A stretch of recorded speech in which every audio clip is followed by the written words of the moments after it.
We will now call the meeting of the Waco City Council on June 21st, 2022 to order at 3:02 p.m. At the beginning of every council meeting, we pause to take a moment of silence.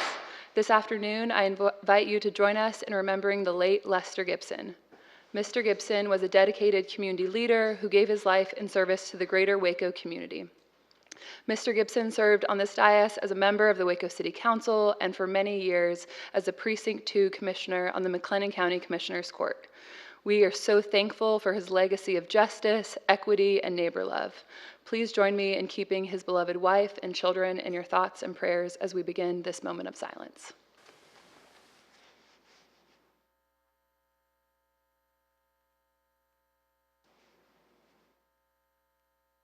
Thank you. We provide an opportunity for the public to address the City Council on any agenda item or during the hearing of visitors portion of the agenda. On items other than public hearings, speakers will be allotted one 3-minute presentation, regardless of the number of agenda items the speaker wishes to address. If you are here to speak and have not filled out a registration card, please see the City Secretary staff at the registration table outside of the auditorium to provide registration information so staff can contact you if necessary. If you have handouts, please let us know at the beginning of your presentation and staff will distribute those to the council. If you are unable to approach the podium due to physical limitations, a microphone is available to be brought to you. Is there anyone present who would like to speak on a work session agenda item? Seeing no one is registered to speak, we will now recess the regular session. I think. Oh. Did Dr. Northcutt? Dr. Northcutt? Oh, yes, sir. Is that for? Does he speak now, Jen? Michelle, can you verify process?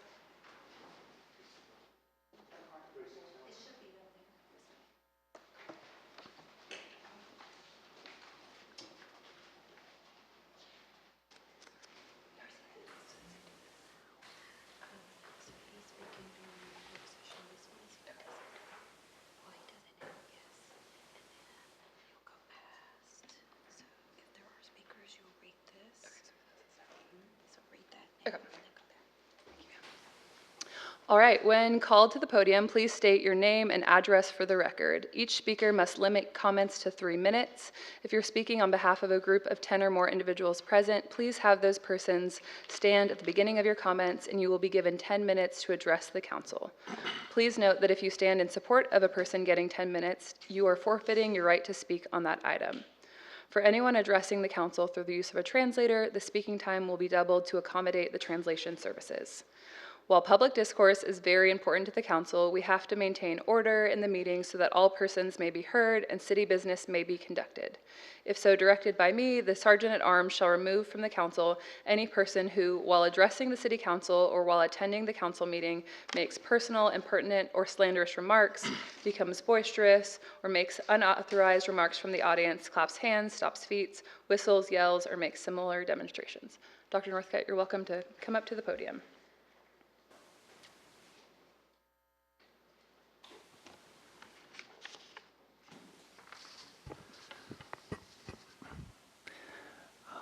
Alan Northcutt, 619 Stone Manor Drive, McGregor, which is part of Waco. And there is a handout. You should have a handout. So Waco Friends of the Climate has been pressing the city to decarbonize the fleet since about 2018, and we're really pleased to see this fleet study by CST on Eco-Preserve. I think it's great. But in looking at this, I think we can do better than adding one EV in 2022, a single EV, for the sake of our children, for the sake of the climate. So I'd like to add a few comments about this report. Range is the most important spec when looking at EVs. There isn't a daily range of vehicle stated here, but if you look at the largest category is 75 hours a year. That translates to about 20 driving minutes a day. So most EVs with a 200-mile range are going to have no problem covering the need of the various vehicles. Now, very important here It's stated that the Ford F-150 Lightning pickup is in the future category in this report. Now, this truck is already being delivered to individuals and fleets right now, so I'm not sure why it was stated as future. And this is in your handout. You can see where the ordering page is on the website. The Ford E-Transit van is also available now to be ordered. So rather than the 18 hybrid pickups that are stated, in this timeline for 2022 through 2024, these can be ordered as EVs. Now, of course, may take time to get these. We know that. But unless these are emergencies to be replaced, this, should work out, and will definitely work out from a greenhouse gas standpoint. And by waiting, we don't ever get the vehicles any sooner. The sooner we get on the list, the sooner the city can get the vehicles. Also, on the recommended EV chart, I added some vehicles that have been left out. The Chevy Bolt has an SUV actually now, and that would be a very popular car for the city, I believe. On life cycle cost analysis is not in this report, but I have an executive summary from Consumer Reports here for you, and quote, "The lifetime ownership costs of EVs were many thousands of dollars lower than all comparable ICE vehicle costs." That's from Consumer Reports. A switch to EVs will also help improve local air quality. And finally, this is still treated as something of a mystery and scary and all that, but this is going to happen. We know the city is going to switch to EVs. The manufacturers are switching. Cities, states, and countries are setting timelines to end the sale of gas cars. So the sooner the city does this, the sooner we benefit from the greenhouse gas standpoint, from air quality standpoint. And finally, I don't recommend hybrids here. The only real reason for a hybrid, if there's not an EV, available, would be for longer range. But I don't see any range issue from the data in this report. And with hybrids, I know the city owns some already, we only get a greenhouse gas benefit if they're charged every day. So if it's just run down like a regular gas car, we're not getting any greenhouse gas benefit. So I don't recommend hybrids, but if we have them, they should be charged daily. Thank you. Thank you, Dr. Northcutt. Is there anyone here to speak on a work session? Yes, ma'am. Teresa Porter.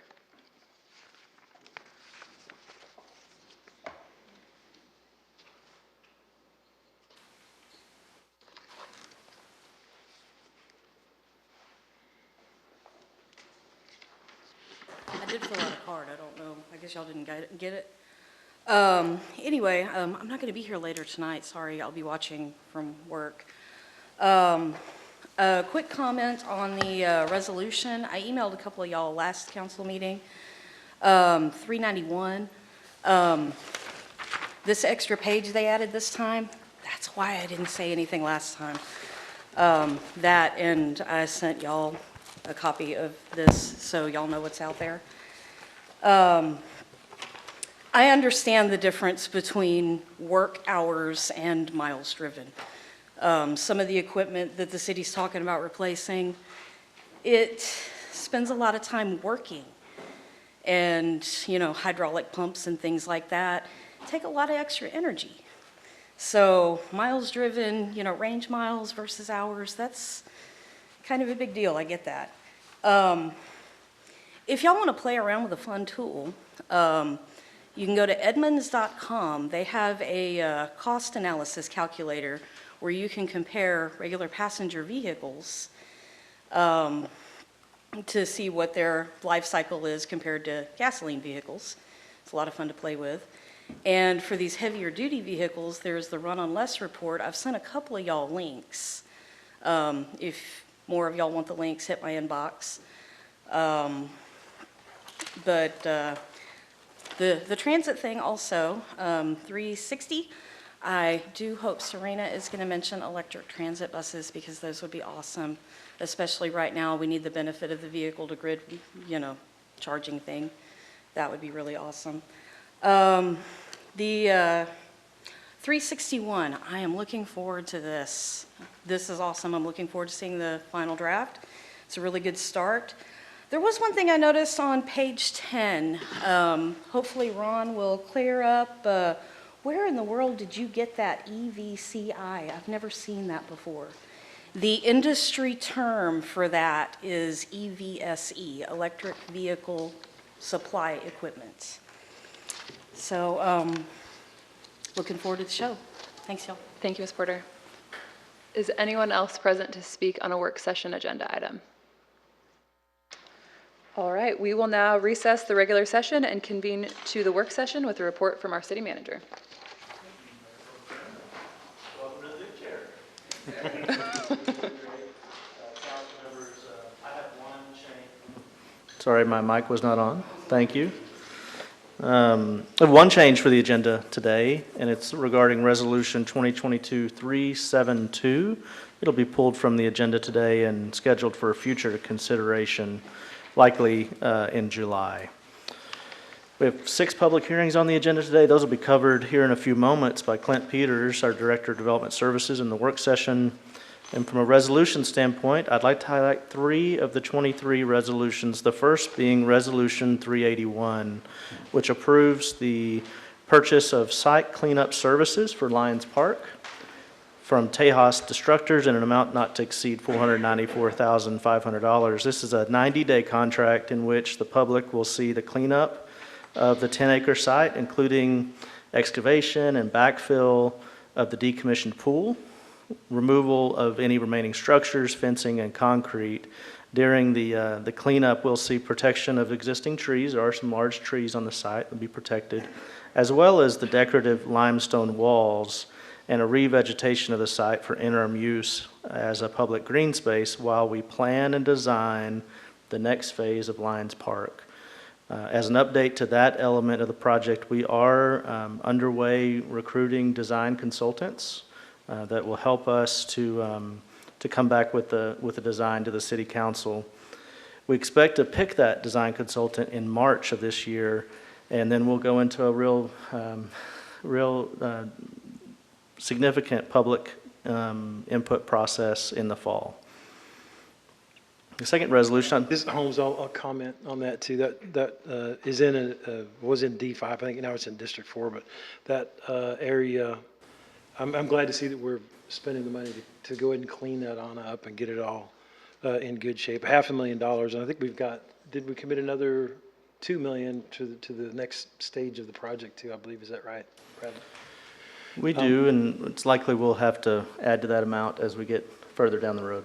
Yeah, very dynamic part of this city right now with the new ball fields are going in there and at Lake Air Little League, and the new base is there, and there's a lot of going on at WISD as well. So I'm glad to see that we're taking next steps for Lions Park, and again, appreciate all the interested parties that have kind of chipped in with ideas on how to advance what the newest phase of this park initiative is going to look like there. So great, I'm glad to see us moving forward. Thanks. Thanks, Councilmember. The next resolution I wanted to highlight was Resolution 386, which approves an agreement with the Texas Department of Transportation for maintenance of decorative lighting along Interstate 35, including the Brazos River bridge lights, as well as the new decorative globe lighting that will be underneath the 4th and 5th Street underpass. I want to give kudos to our Public Works team that's bringing this forward, as well as the TxDOT team. And as a note, this maintenance agreement is really a first step in the process. We've not yet selected artists for the globes underneath the underpasses. That will occur in the upcoming months, and we're, of course, using Creative Waco to issue a call for artists on those designs, and we'll present those at a future date to the City Council. Holmes, again, I'll comment on that. I'm glad that we're moving this one forward as well, because I sit on, as the chair of the MPO also, that kind of helps oversee that I-35 project, and that is coming in. I think originally it was supposed to be finished in January of 2025, and it's coming in. It was going to be 6 months early, a year early. Now it'll effectively be completed later this year, which is great. I mean, the I-35 project that we had so much angst over 5 years ago will be complete. But that makes this decorative lighting project, all the more important that we move in our expectations of getting that complete as well. And when that bridge lighting is working properly, it looks great. I mean, it's a great gateway to the community, and it's just so beautiful. And the flexibility of making it different colors and all that is just a great thing. But with all the construction, we'll give everybody a free pass on that kind of maybe not working quite right. But I think this is a very important resolution that we are moving forward with, getting not only the bridge lighting done, but also these key walkways underneath at MLK, U Parks, 4th and 5th, and 11th and 12th. So excited to see that get done, but also important that we keep that horizon maybe a little bit closer than what we were originally thinking. Right. Thanks, City Manager. As the vice chair of the MPO, I would like to second all of those comments. Very good. Thank you. All right, we do have 2 ordinances on the agenda this evening. The first is ordinance 394, and it's actually coming to you as an emergency reading. It involves amendments to our code of ordinances to increase the residential homestead property tax exemption from 10% to 15% of the appraised value, adopting a residential homestead property tax exemption of $50,000 for disabled persons, as well as increasing the residential homestead property tax exemption for persons 65 or older from $5,000 to $50,000. We will have Nick Sarpy here in a few minutes give us a brief presentation on this matter during the work session, Nick Sarpy being our Chief Financial Officer. I am excited to bring this ordinance forward to you and appreciate the council's support in it. The second ordinance is Ordinance 395, and it's a first reading that grants Encore Electric Delivery Company an electric power franchise for use of present and future streets, alleys, highways, public utility easements, public ways, and public property of the city of Waco. And with that, are there any questions? No, but I'm sorry, Mayor Pro Tem, but this got away from me. Mr. City Manager, on Resolution 390,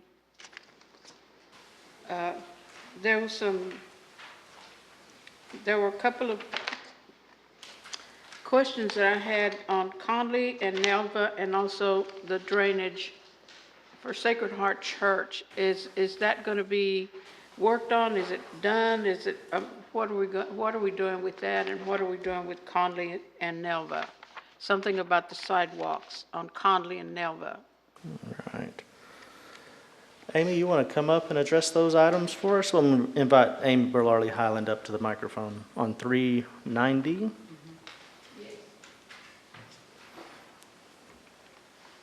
Good afternoon. Amy Berlarley Highland, Director of Public Works. The work that you were talking about on Sacred Heart is in design right now, and it is part of a project that we have planned. I don't know the answer to your sidewalk questions, but I will find out and I'll get back to you on that. Okay, so you are working on the Sacred Heart drainage? Okay. Yes. And you'll get back with me as well on that one? Yes. Yeah, I can get you a schedule. I'm not sure exactly what the schedule is, but it is one of the projects that we have in process right now in design. Okay, thank you. You're welcome. I was just wondering. All right, the consent agenda includes resolutions 222-371 through resolution 222-393. Are there any items council would like to remove from the consent agenda?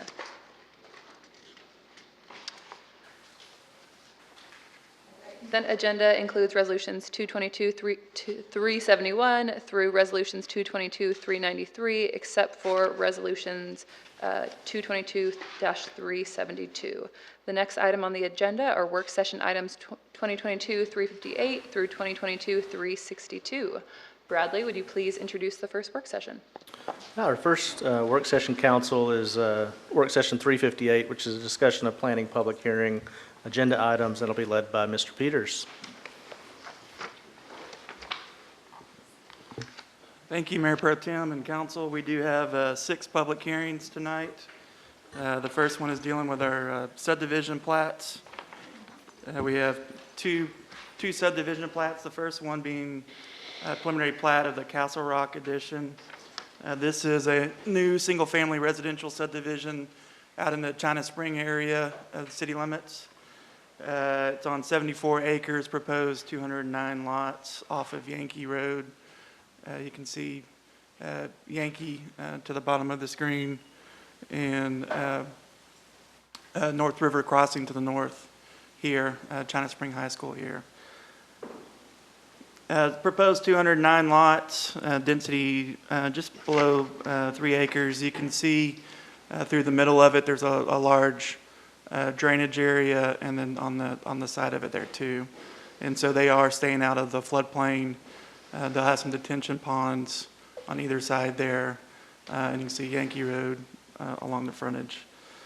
There will be improvements for along Yankee Road. They also will be required to participate in a proportional share of a new signal that's planned at 185 in Yankee Road. And then they will be subject to the full impact fee because this is a new preliminary plat, which will be $4,500 per lot. And then the second plat is the D. Donaldson Edition. This is a 5-lot subdivision at the corner of China Spring and Steinbeck Bend. 2 of the lots are existing residential lots, and then they're requesting to subdivide 3 lots for commercial development, one along China Spring and then 2 along Steinbeck Bend. All the lots have existing utilities and access. There's an old ingress-egress easement that provides access to the 2 residential lots. This is an old family tract. And so there's an existing access here, and then the 3 new lots will have access to the 2 main roads out there. Plan Commission recommended approval of both those subdivision without requirements. The next public hearing, 366, is an amendment to a PUD out on China Spring Road, east of Saddle Creek Drive. It's doing 3 different things. It's adding a small portion to the PUD for an access drive. It's changing the concept plan to add climate-controlled self-storage facilities as a permitted use in the PUD in the office and commercial portion. And then it's also amending a planned multifamily residential portion of the PUD to an office portion of the PUD. And I'll show you where each one of those are. So here's the development here. This is the Saddle Creek PUD. The initial PUD was approved back in 2006, and it's been slowly developing over the years. It's been amended numerous times. The main portion of it is the commercial portion along China Springs and then Parker Spring Road in Saddle Creek. You have Point West Bank here that's developed. There's a small office park off Saddle Creek. And then you have the Sonic here. There's a Domino's Pizza and Subway, and then a Baylor Scott & White facility at this corner here. The portion they're wanting to amend is this about 7.5 acres in this portion here. Here you can see that blue area is all what's left of the PUD. You can see that little piece right there that's yellow. That's the part that was originally planned to connect to Saddle Creek that's not in the existing PUD that they want to add back in. So here was the most recent PUD, concept PUD plan that was approved. This was when it was still all one development. You can see that little connection there. It's broken out into different land use types. The green and blue were small lot, single family, which have now been removed from the PUD. You had this reddish area, which is commercial. This orange is multifamily, and these yellows were office. And then this pink color is what they're wanting to amend now. This pink and orange was a mix of commercial and office with some multifamily at Parker Springs. Back in 2018, this property, the back portion and the residential portion was sold off to a different developer, and that developer wanted to build bigger lots, so they requested a zone change to remove it from the PUD. So now the back portion is a single-family R1B zoning with just the front portion remaining part of the PUD. So here's what they're proposing to change. You can see here's the China Spring, here's the Sonic and the Point West Bank. Here's the connection point to Saddle Creek.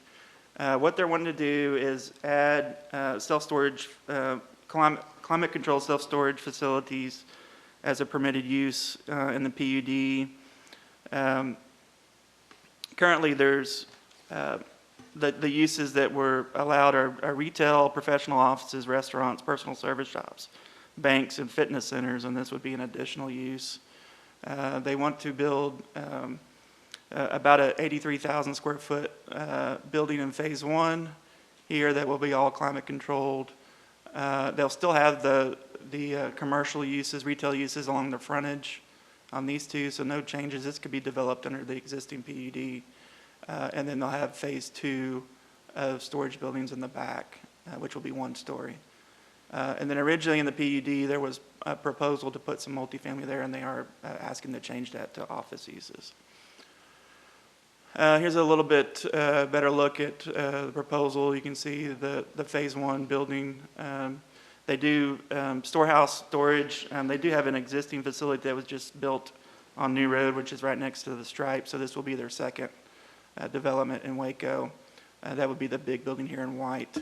And then you'll see the front part here will still be commercial, and then their phase 2 storage is here with some detention pond here, and then office over here. They are proposing to put a screening buffer in between the development and the residential, and then after discussion with Point West Bank, they've added some screening along the west side too. This just shows it again, the different land uses here. And then here's their landscape plan that shows, this was when they originally were just going to have the dense screening between the residential. Now they're going to add it along the frontage. And with that additional screening on the bank side, the bank is okay now? They're good? Yes, and there was some, so the bank did speak in opposition at the Plan Commission hearing and provided a petition from some of their customers and employees with their concerns. The developers met with the bank after the Plan Commission meeting to address those concerns, and we've actually added some conditions to the recommendation to address those concerns. And my understanding now that we've added those conditions, the bank is okay with the proposal. So here's the site. This is looking directly from China Spring Road to the site. This is the Point West Bank to the west of the property. So this would be the shared property line, and then back to the east where you see the fast food places and the clinic. And so originally the Plan Commission recommended approval. It was a close vote, 6-4. I think the Plan Commission members that voted against it did have concerns about what Point West's concerns were. And so these were our original conditions, that the final PUD plan must meet all the site development standards, not only of the PUD, but all the other development requirements. Property be platted. We had the all-season landscape requirement along the back property, and site lighting along the back property as well. These were the conditions that were added after input from the bank, and the developers are in agreement with them, is to add that screening along the west property line as well. The bank didn't want any fencing in front of the front facades of the building, so we added a fencing shall not extend past the front facade of the buildings. No outside storage of RVs, boats, or any other items. And then the storage buildings shown in phase 2 shall be single-story buildings. They also wanted to have that commercial in front of the phase 2, which is already shown on their plan. So there will be retail buildings in front of phase 2 that will be adjacent to the bank.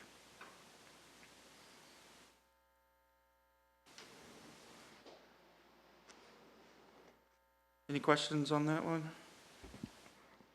Yeah, Clint, there was also a petition signed in this one, is that right? Yeah, so that was a petition that was put together by the bank, and my understanding it was put out at the bank, and it was signed by either employees of the bank or customers of the bank, but not adjacent property owners. Okay. So it doesn't look like it would rise to any level of binding our vote in a different way. That's correct. No, it doesn't. Okay. And it seems like it's a strange PUD that they're amending, where originally there was this triangular design that's then been carved up. So this, in some ways, is more of a zoning change, but it's got more conditions since it's a PUD, or we can Yeah. do more with conditions, So, is that right? Yeah, so usually the PUD, the kind of the formula of the PUDs, you have a consolidated ownership group that develops it out over time under these PUDs. This one, like I said, started back in 2006, and it just didn't really take off, and so it was sold off in different pieces, and so you had different developers with different ideas on how to develop it. So we did have a lot of amendments, and then the residential portion was actually rezoned out of the PUD. So now all you have left is the commercial portion along the highway, and it's broken up into about 5 or 6 different owners. So it hadn't developed like a normal PUD normally would. Yeah. And it's still not really a normal PUD That's with all correct. those owners? Okay, Yeah. all right, thanks. This Holmes over here, I'll just comment on it too. I'm real excited about the growth out in China Spring. That's in District 5, and this kind of evolving commercial and retail area that we have out there fronting China Spring Highway. This will be a very important part of the look of what that commercial and retail area looks like. And the project is pretty cool, all in from the resi, the commercial, the retail. It did give me pause on this self-storage, it being sort of kind of one of the, it's not necessarily the centerpiece, but it will be visible and as you come into that retail area. I think they mitigated a lot of concerns. This is a climate-controlled, more of an indoor storage unit. The access is secured. They did a lot in working with the neighborhood there in Point West on the screening and the lighting. And I'm glad that the bank and the developer kind of got together and hammered things out, because I know that there was a little bit of, there was some difference of what the project looked like during the Plan Commission meeting.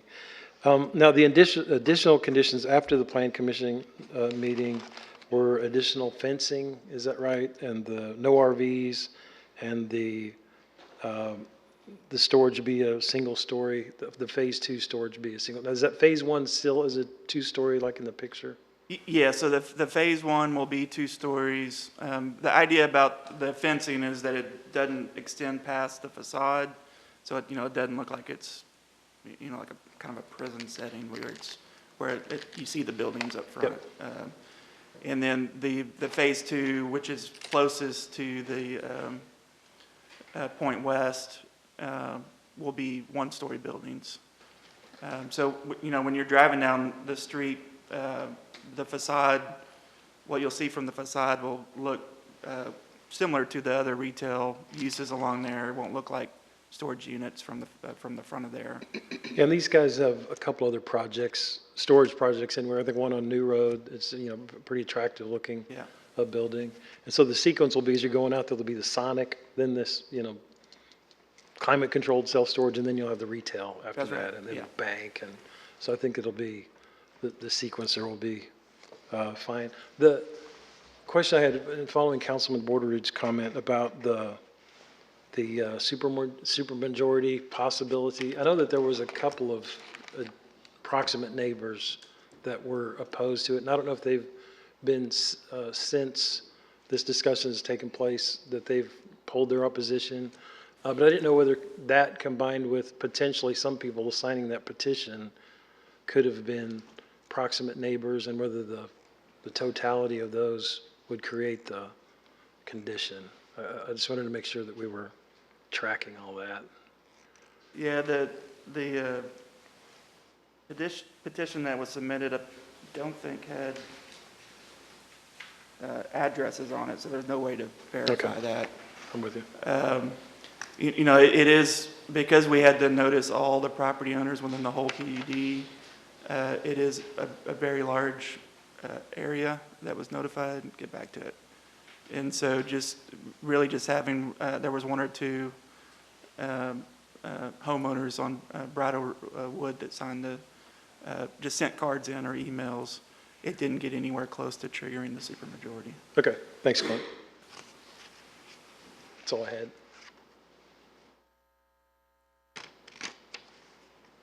All right, so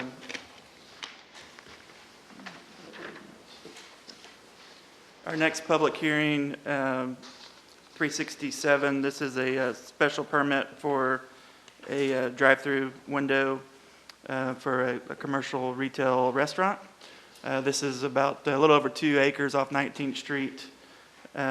This is land that was formerly owned by the Waco Center for Youth. Back in 2004, they sold this strip of the frontage along 19th Street off as for excess property in an auction that was bought by a developer.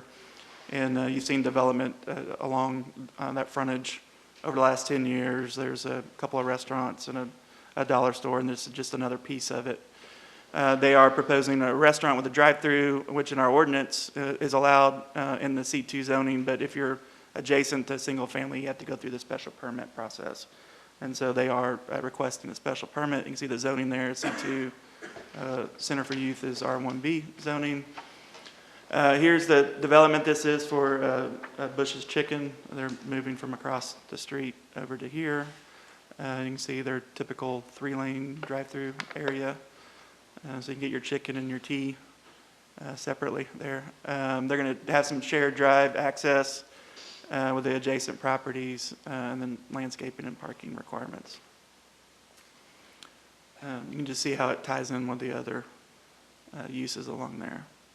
And then here's the property looking from the existing commercial down 19th Street. And then this is adjacent to it, the recent development that's happened on there. Plan Commission recommended approval. No opposition on this one.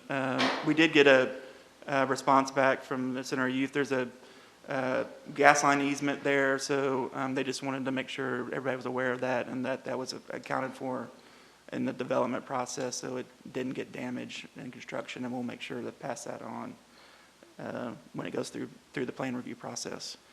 We did ask them to put all the lighting shining away from the residential property, the state property, and then put some screening along the rear there. The next one is another Center for Youth excess property on the backside of the Waco Center for Youth. This is approximately 36 acres of land to the east of Waco Center for Youth along Park Lake that enters into Cameron Park, and then along Greenwood and Adeline and Holiday there. Again, this land was auctioned off by the state back in 2004. Was bought by a private individual and then recently sold to the developer about 5 years ago that's proposing this development. This is for a residential PUD. I'm going to go through the request just because there's been a lot of discussion about it, and I want to brief the council, but we did receive a request from the applicant to continue this to the next council meeting, the July 5th council meeting. Staff does recommend approval of that continuance. Kind of the format for tonight, the council, because we have the request, council will have a public hearing on the request to continue first. If that request, all testimony will be related to the continuance. If that's approved, then it will go on to the July 5th meeting. If the council, doesn't want to continue it, then we would just go into the hearing on the actual request. So this is a PUD for 151 residential lots. It's currently zoned R1B single family zoning. R1B zoning does allow a max density of 7.26 units an acre. The developer is asking for about 4.2 units an acre. That max density in single-family residential is 7.26, but when you start adding in, roads and drainage, typically what we see in R1B zoning is development that ranges from about 2.5 units an acre up to a little over 5.2 units an acre. So it's definitely in line with what we see with single-family residential development. What they're proposing for the PUD and asking for is to have a little bit of clustered development into different housing types so that they can preserve a lot of the usable green space. There's a large chunk of this property that has some large existing heritage trees in there, about 40 that they're preserving with a pond and then connections into the park. And so they're trying to preserve a lot of the green space that's naturally on the site. In order to do that, they're asking to cluster some of their density. It ends up being about 10 acres of the 36 that's going to be preserved as common open green space for the subdivision. And then you'll have the different types of single family. I did want to go through some of these. The darker red color here where you see these are alleys. So there'll be alley served rear. These are the zero lot line. They are 30 feet wide, and they'll all, and I'll show you some pictures of kind of the typical housing unit, but they'll all front out to green areas. So you see these little green areas here.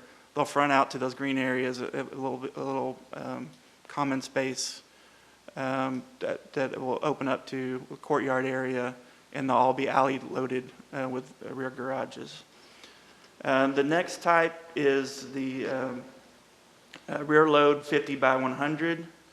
And this is the brown color. So they're larger lots. They're 5,000 square foot. Again, our minimum lot size is 6,000, so they're just a little bit under what our minimum lot size in the existing R1B zoning. And it's about 19% of the units. The zero lot line is about 25% of the units. And so again, rear load, there'll be an alley on these larger lots, 50 by 100. And then the rest of the lots actually meet our minimum lot size standard, and they'll be front load. So these tan and yellow colors that you see up here are all 6,000 feet or larger, and you'll have a driveway that comes off the main street. The parking will still be behind the units, and so you'll have garages that will be behind the units, so you won't have parking that, where people back out into the street. Some of the other features of this plan, you can see there's 2 proposed access points off of Park Lake. This is where Park Lake makes the curve. They're proposing to turn that into a T intersection, and then they have a main street through here now that right now it's proposed to connect to Greenwood, and then they've got some traffic calming measures put in there to slow traffic down through there, a little chicane here and some roundabouts. They do propose to put either walking trails or sidewalks on all the streets, and then plant new street trees along all the streets, and you can see them there on there. They're between 25 and 30 feet. It will be a new tree planted of those. This next map shows kind of better highlights the green area that's being preserved. You can see the large pond park. It's about 6 acres, and you can see where the trails will connect into the existing Cameron Park trails. There will be some coordination needed with parks on where to exactly connect those. My understanding, some of the trails that up here are more designed for bicycling, so they'll need to make sure we connect those into points that are safe for, hikers to mix in with the bicyclists. And then you have about a 1.1 acre park called Grove Park in the middle, and you can see all these green trees here are existing trees that they are saving. So that's part of the design, is to put areas where they can save those trees. You can see a smaller wedge park, and then all these green areas in front of the row houses there. So here's some prototypes of these types of houses. So you can see the zero lot line, rear loaded homes. They all have garages off the alley. They'll have stoops and porches fronting out to the street. So here's an example. I'm sorry, it's not a street. It's a common open space area. So here's an example how this will look for the smallest lots. The rear load homes, you'll have an alley too. These are larger lots. These are the 50-foot lots. So the garages will be off the alley. You can see just a larger home there. They'll actually face out to the streets. And then your front load lots, which range anywhere from 6,000 square feet and up, you'll enter off the street, but the garages will be in the rear of the property, so you won't see them from the street. And then here's just some of the setbacks and requirements, yard requirements, minimum lot sizes for all the different prototypes. And you can see with this cluster development, almost 50% of the development will be dedicated for common open space, sidewalks, trails, streets, and alleys. So just a little over half will be actual lots. Clint, on that real quick, on that chart, you had alluded to this earlier. We're seeing a total single-family residential of 151 there. Let's say, and without naming any builders who have built some recent developments in town, but if you were looking to maximize what's allowed under R1B, what number do you think, what's your approximate number for, if they weren't seeking this PUD, what could they do without requesting a zoning change? So it's somewhat difficult to give an exact number just because there's a lot of variables from property to property, but I just went back and looked at some of the phases. Well, I looked over the last 2 years in single family zoning, and the highest max that we had was 5.2 units. So it's about a unit per acre less than the max single family development we've seen over the last 2 years. Because right here, we've got about 4.2. Yeah. You could do about 5.2. Somewhere in that range. By the time you get all your drainage and your streets, and a lot of what they show in here with the alleys, those wouldn't be required in a normal. If you kind of gridded this thing out, you wouldn't need the alleyways. So and you wouldn't need all these park areas. So they could.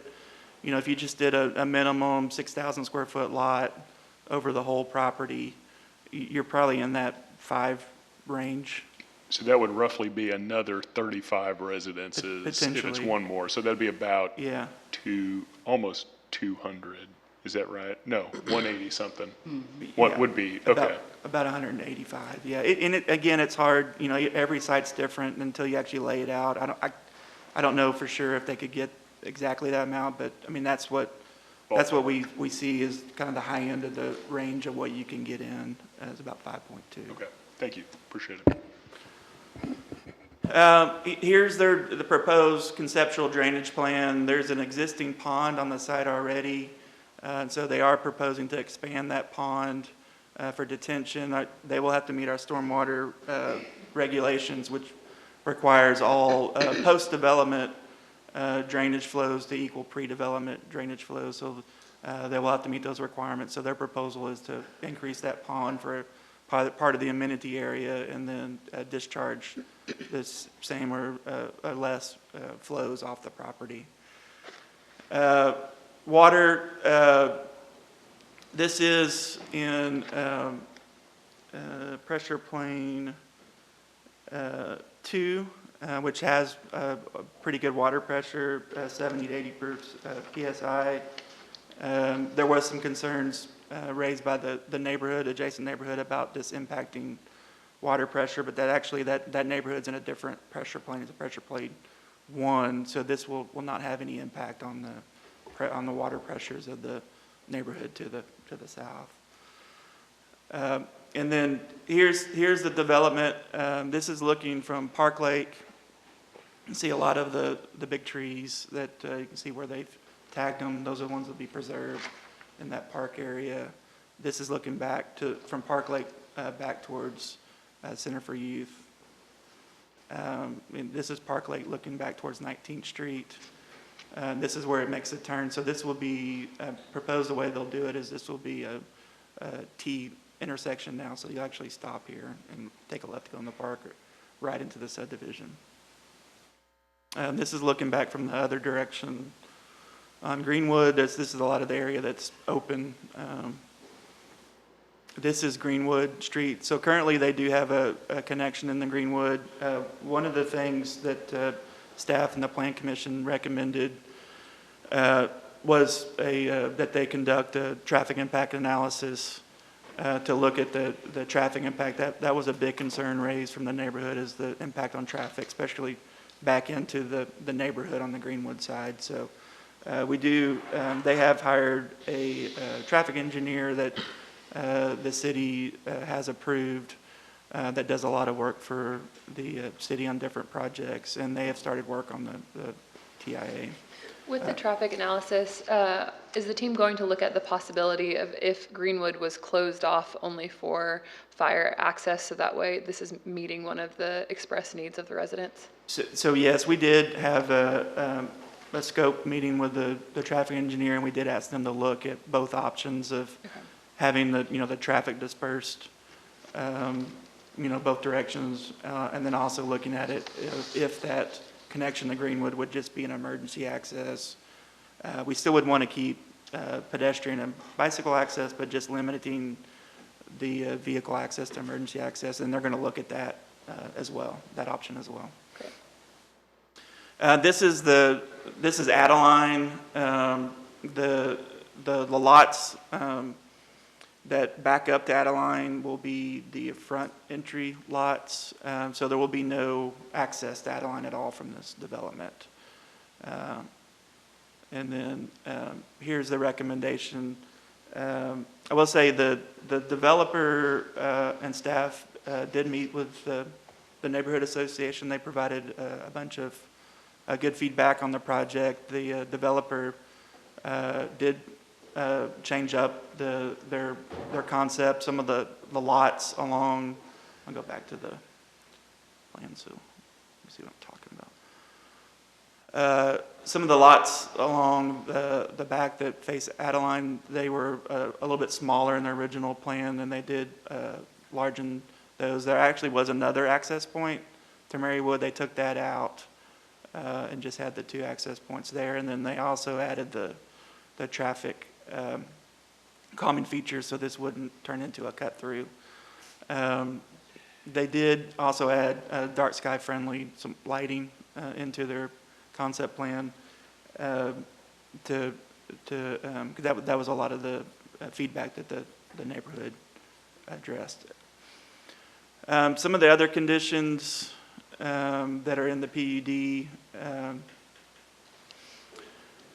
again, so this would be the concept plan. This would actually change the zoning to allow that density. They would have to come back with a final PUD plan, which would be more construction level details, and they would have to meet all the standards of the city, including site grading and drainage, site coverage, access and circulation, fire protection, location and access, and then we did put the requirement that a traffic impact analysis shall be required to evaluate the needs for traffic infrastructure improvements, and that shall be submitted with the final PUD plan. So if the concept's approved, then they'll come back with their final PUD plan, and that will include that traffic study so that we can evaluate that and make any changes needed to the subdivision. But that will give the developer the assurance that at least their density is approved and that they can start spending some money on some of these studies that are required and engineering that are required to develop the property.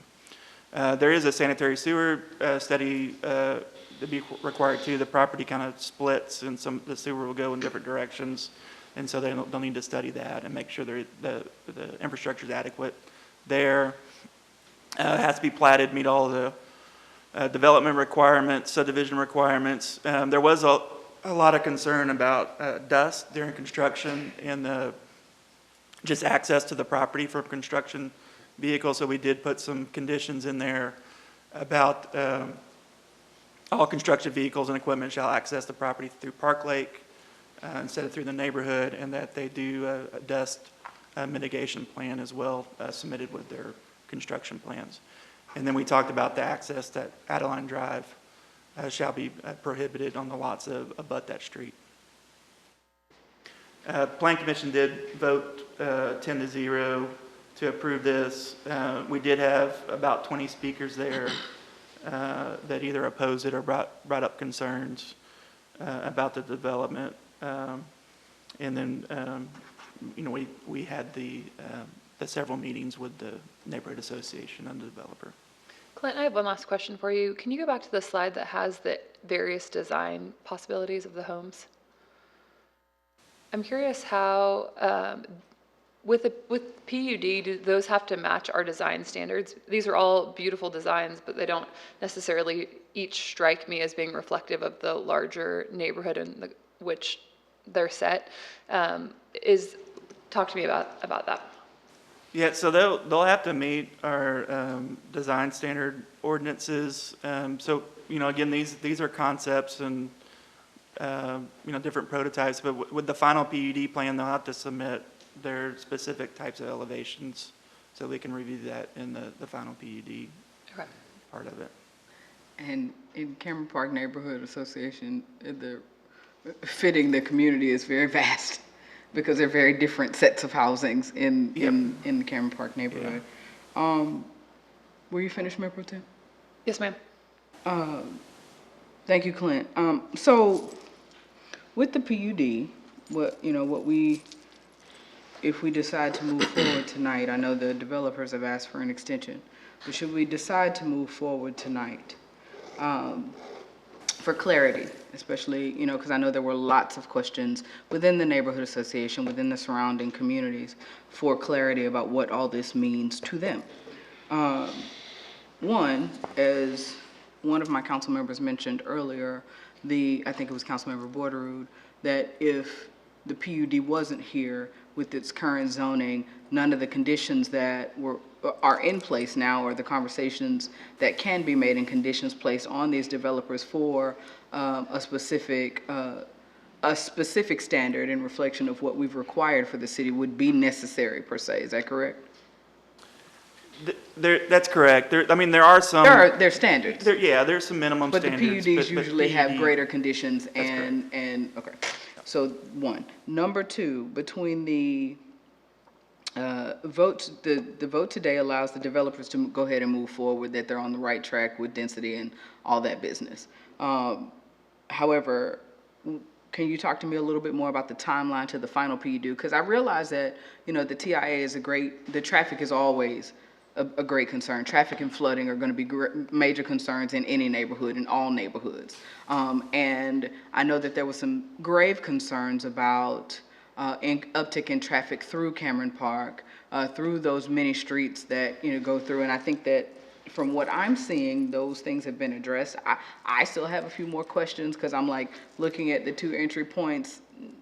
I want a little bit more clarity, but I like to see what the study does. So I know that we're waiting for that because that hasn't happened yet. So can you kind of look at me to give me an idea of what that timeline would look like? I mean, in a perfect world, because I know this is. Sure. Yeah. So if the concept plan is approved by council, then it's really back on the developer's timeline to do those, because the TIA has to be done by an engineer, the drainage studies engineer, a lot of the final construction plan details are engineered. So, there probably will be some time between approval of concept and when they submit a final PUD plan, just because of the nature of the plans that will need to be and studies that will need to be done to be submitted with the final PUD plan.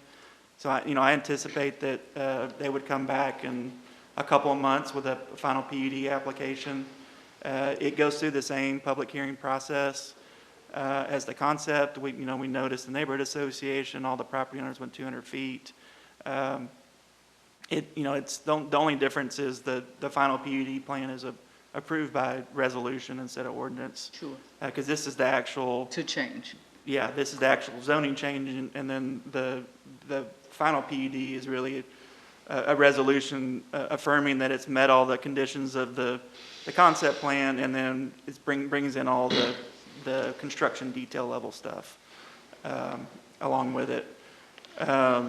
So, from when they submit, I would think it would take at least a couple of months to put all that together. So I would anticipate that we would see at the earliest a final PUD plan submittal either late summer or maybe into the fall. And this request for continuance was just to our next council meeting, correct? That's correct, for the concept.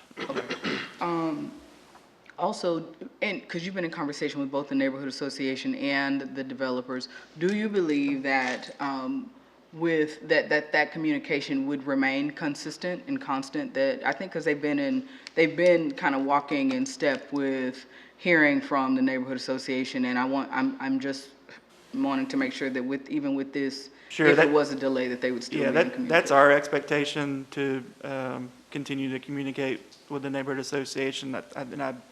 I can't speak for the developer, but I feel pretty confident that they'll continue to work through them to give them the information to evaluate and have that discussion back and forth when some of those studies and more of the detailed information comes together with the final PUD plan. And I know you can't speak for the developers, but did they say why they asked for the continuance? My understanding, they just wanted to have a full council. I got you. Yeah. Thank you. I'll chime in here, Clint. These kind of projects are fascinating to me and interesting because as we have a housing stock issue here in Waco, and looking at these places where we can do some infill to take advantage of the existing infrastructure, I think is important. And I appreciate your work in kind of validating some of these spaces. It was a similar issue that we're looking at Floyd Casey, and there's a couple other spots we're looking at in town to strategically get more housing, urban housing here.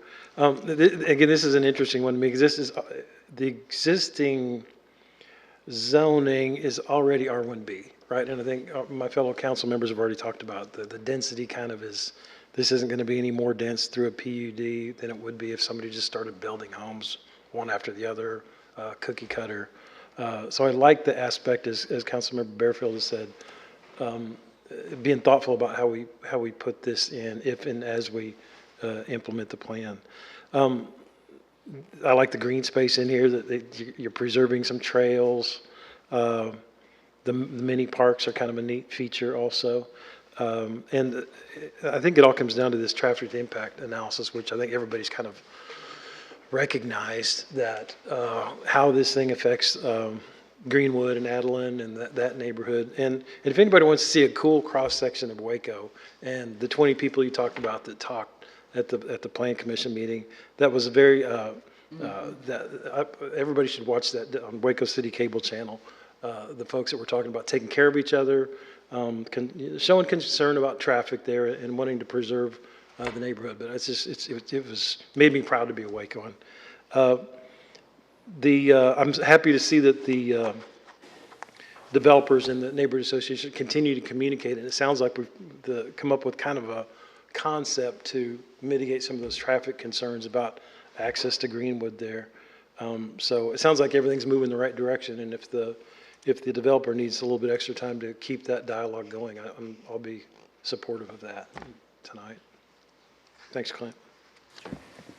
Yeah, just briefly, Clint, on where Park Lake, I guess if you're going on Park Lake from 19th, you've got HEB on your left and you've got the McDonald's on your right. You're going forward, this is to the right, but then that road kind of snakes into Northern Gateway up there. And are you saying there's going to be a stop light or stop signs put right at that kind of where it begins to curve, or? Yeah, so the proposal right now would be where Park Lake does that curve, and I think we had a picture of that. Yeah, right here, where the power lines keep going and the street curves, is that this would become a T intersection where you would have stop signs. You wouldn't need a stoplight. Okay. Again, we're having, the traffic engineers are looking at that, but right now it's proposed as a T intersection. One of the other things they'll be looking at, let me go back to, I'm gonna get y'all dizzy. Listen. Is this, Busy there. yeah, this other access point to Park Lake, there might be, just because of how close it will be to this intersection, Right. they might do away with this and just make this a little cul-de-sac and just have the one entry point there. This really, with initial discussions with the traffic engineer, I don't think there was much traffic benefit from doing that, but he's looking at that a little bit closer. Because the concern would be like kind of a blind curve and then Yeah. cars are Right. coming in Correct. and out, right? So this should help with that, because right now you do have that curve right now. Like, how do you stop in a curve? Yeah, So you would have it where it'd be a T intersection, so okay. people coming in and out of the park wouldn't be coming around that curve where there's a new driveway approach. And one of the things, thank you for bringing that up, Councilmember Porter-Ruud. In developments of this size, I guess my question is if you did away with the one, is that consistent with a development of that size? If it was only one entrance? So again, I mean, in a perfect world, so the code requires 2 access points for emergency access. That's code. Period. When anything over 30 lots. And I think you can accomplish that whether you have Greenwood open to general traffic or just, emergency vehicles. In a perfect world, you like to have the connectivity. It makes the neighborhoods inclusive with each other, and it spreads out the traffic where you're not putting it all into one direction. But you do have to consider how it's been. Obviously this is a greenfield infill site. It's been pastureland forever. And Greenwood has been a quiet street, so you are potentially introducing a lot of traffic in that. I mean, if you just look at the numbers, Greenwood has the capacity to handle the traffic, but it hadn't had that extra traffic on it. So, And I know there were some concerns of the residents of Greenwood, in which we appreciate. Yeah, if you were starting from scratch and all at the same time, you would have that connection, from a planning standpoint. But I think looking at that is appropriate just because of the way it's developed and the nature of, the timing. This is developing 70, 80 years after what has developed around it. So we've talked to the fire marshal about potentially, would they be okay with having that gated off? And, as long as it's constructed right and they have the equipment to get into it, they're okay with it. So I think it's just a matter of what the study says, comes back and says, and then just, consideration from. Those type of emergency access points have been done several times before in several different neighborhoods. Okay.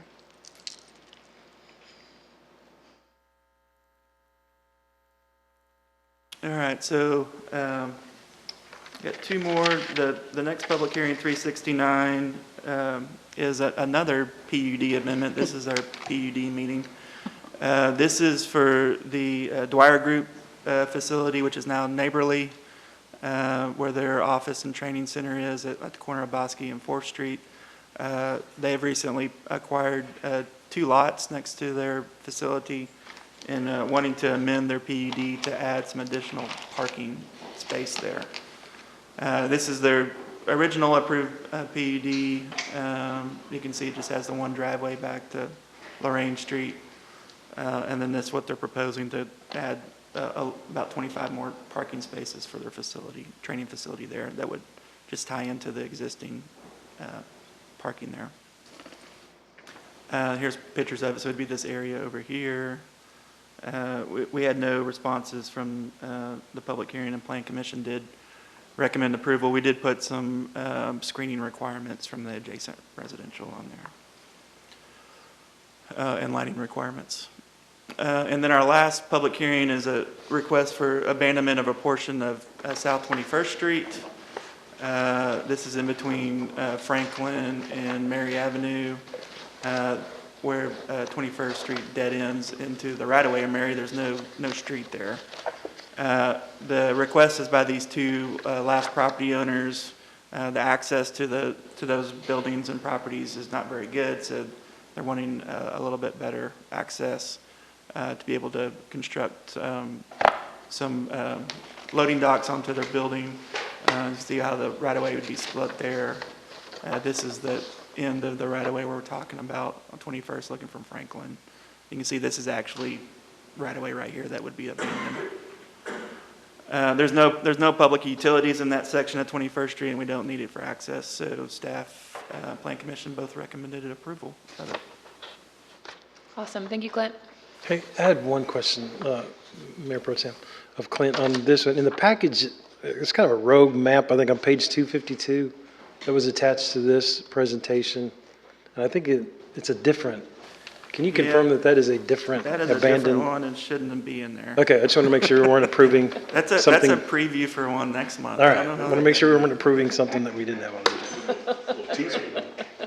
I do read the package. Very good. Any other questions? Nope. All right, thanks, Clint.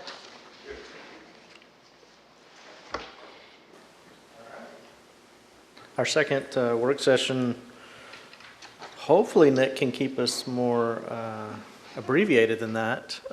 Nick Sarpy is going to join us for a discussion of the fiscal year 2022-23 operating capital improvements program budget development, particularly with an eye towards the homestead exemption modifications that are on your agenda later this evening. Nick serves as our Chief Financial Officer and helps me stay on time. So let's see how he does today. Nick?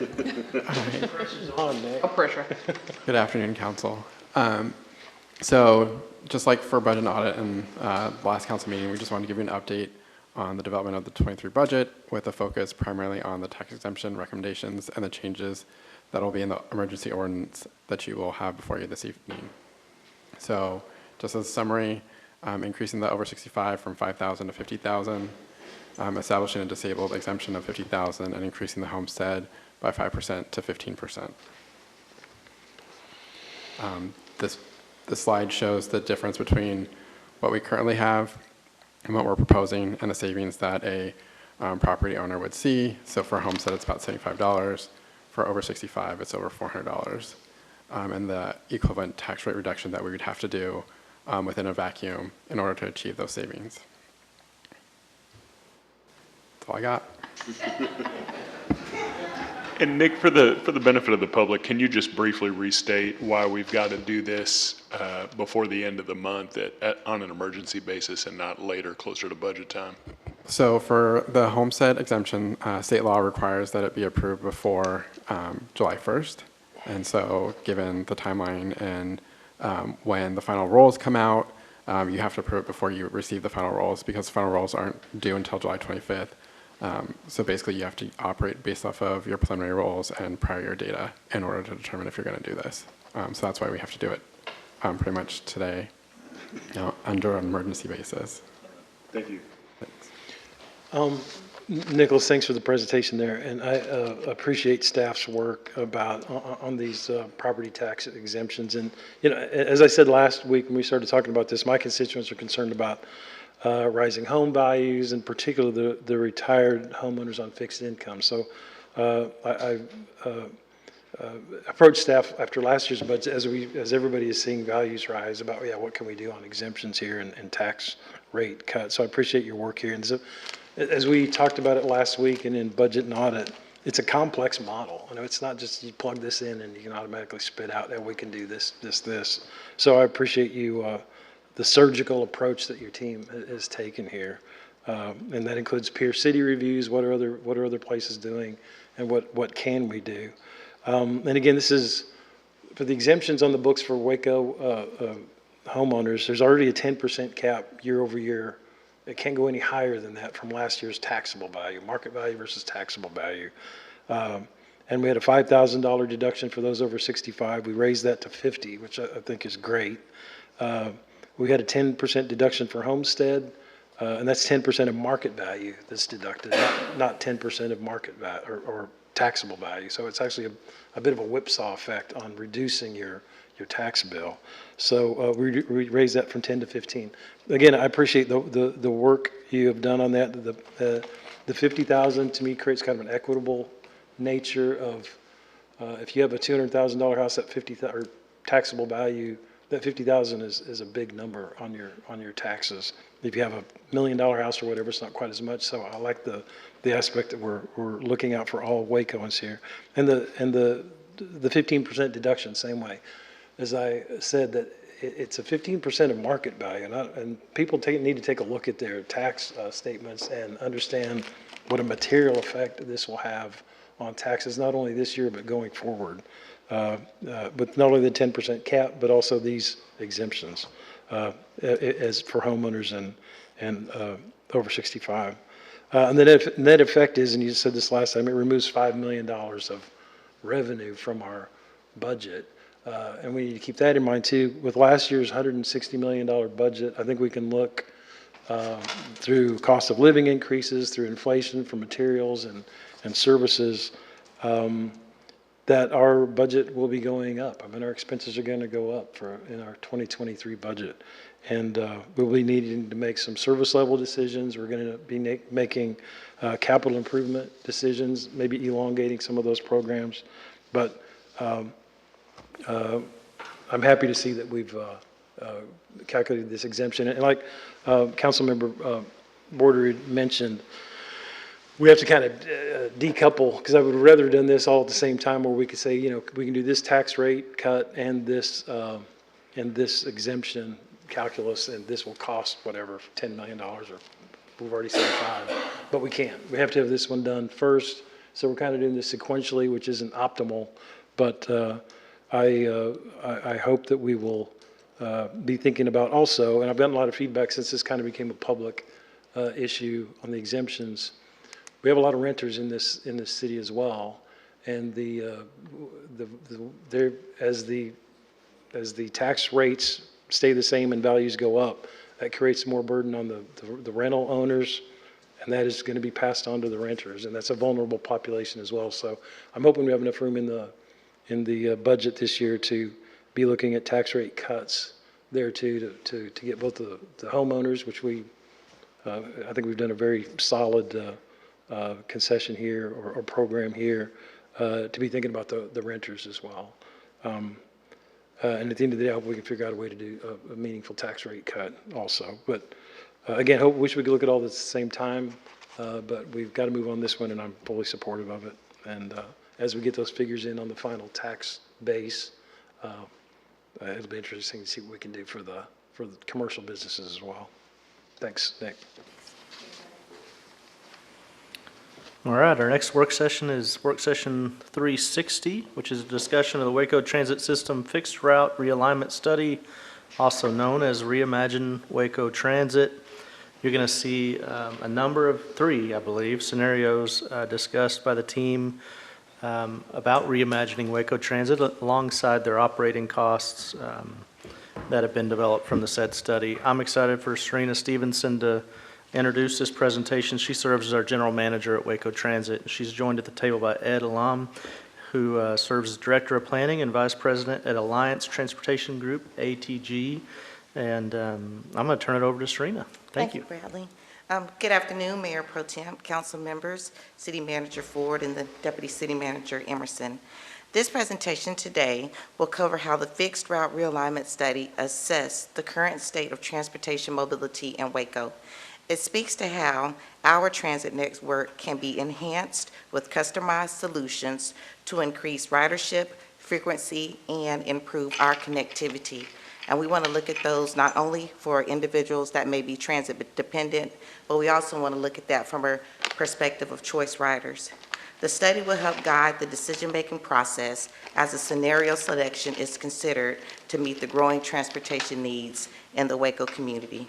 Ed Elam, the VP of ATG and the Director of Planning, he will be presenting today. Thank you so much, Serena. Good afternoon, ladies and gentlemen, members of the council, members of the administration. It's our pleasure today to present to you the results from the Reimagine Waco Transit program.